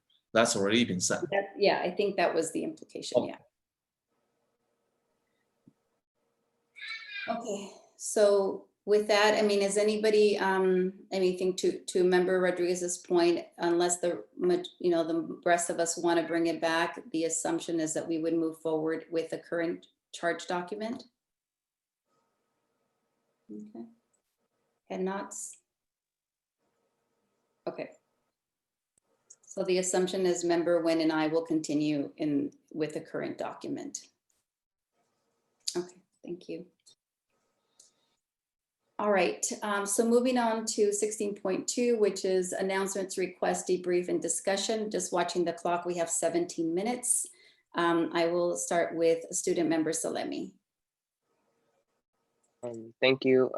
So I just had a couple things. The first one was something exciting that another exciting thing that I'm doing doesn't really have to pertain to the board, but I think it's cool to point out is me and another friend, Brandon Lasco Torres, working on some tutorials for our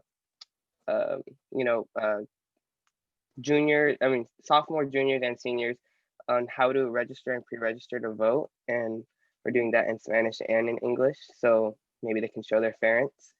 And another thing, just a suggestion, I know we were talking about the family workshops in terms of technology.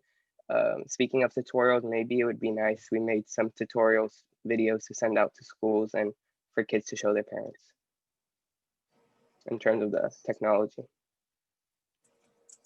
And that's all. That's all? Okay, thank you very much. Member Rodriguez?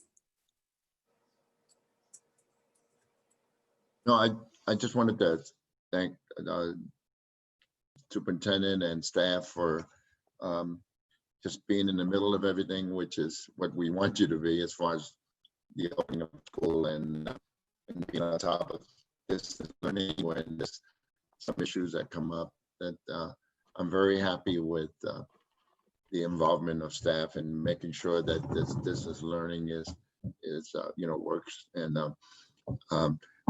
remember, Nguyen and I got a chance to visit some of the schools as far as lunches, and we're ecstatic that a lot of people wrote emails, made phone calls, whatever was done to open it up to where all the kids can get free lunch for a few months anyway. So, and that's all I have. Thank you. Thank you, Member Rodriguez. Member Jean? I actually just want to say the school has started, and we're using software, whatever Zoom, Google Meet, to conduct meetings. And we need to understand that neither Google Meet nor Zoom was ever designed or created for tens of millions of people working using concurrently at the same time. And there's a reason these software are called enterprise software, not consumer software. And many of our modern operating systems, even the new computer, was not designed for multi-way streaming of video. They're designed for one-way streaming like YouTube or Netflix. So technical glitches will happen on a weekly and daily basis. The outage of the software will also happen. I just really appreciate the hard work of teachers and the parents. It's frustrating because, like I said, these are hard engineering problems, and there's no quick fix on these problems. I just really appreciate the patience and the perseverance of our staff and teachers. And I also appreciate the understanding of our parents. These are indeed unprecedented times. We just need to hands up and keep doing what we're doing. Thank you. Thank you, Member Jean. Member Nguyen? Yes, I had a lot of fun. Thank you, Member Rodriguez, for encouraging me and inviting me to join you on the lunch distribution. We were at Snow last week, and Miss Joni and Miss Teresa were very nice to all of our parents who came by. And then yesterday we were at Graham on Tuesday, I believe, and Miss Lydia and Miss Carolina was there and distributing lunches, and it was really it was just fun to see all the families come and pick up lunches, and then also get to interact with the staff. And then we'll be doing that again tomorrow at Chilling. And then along with Member Zhang, we attended the junior high school PTSA this last week. The principal, Miss Krishna, and the assistant principal was also there. And we have a great group of parents there at the junior high. And they're also working on making a transition between the PTAs from the junior high to the high school. So I thought that was really a great idea.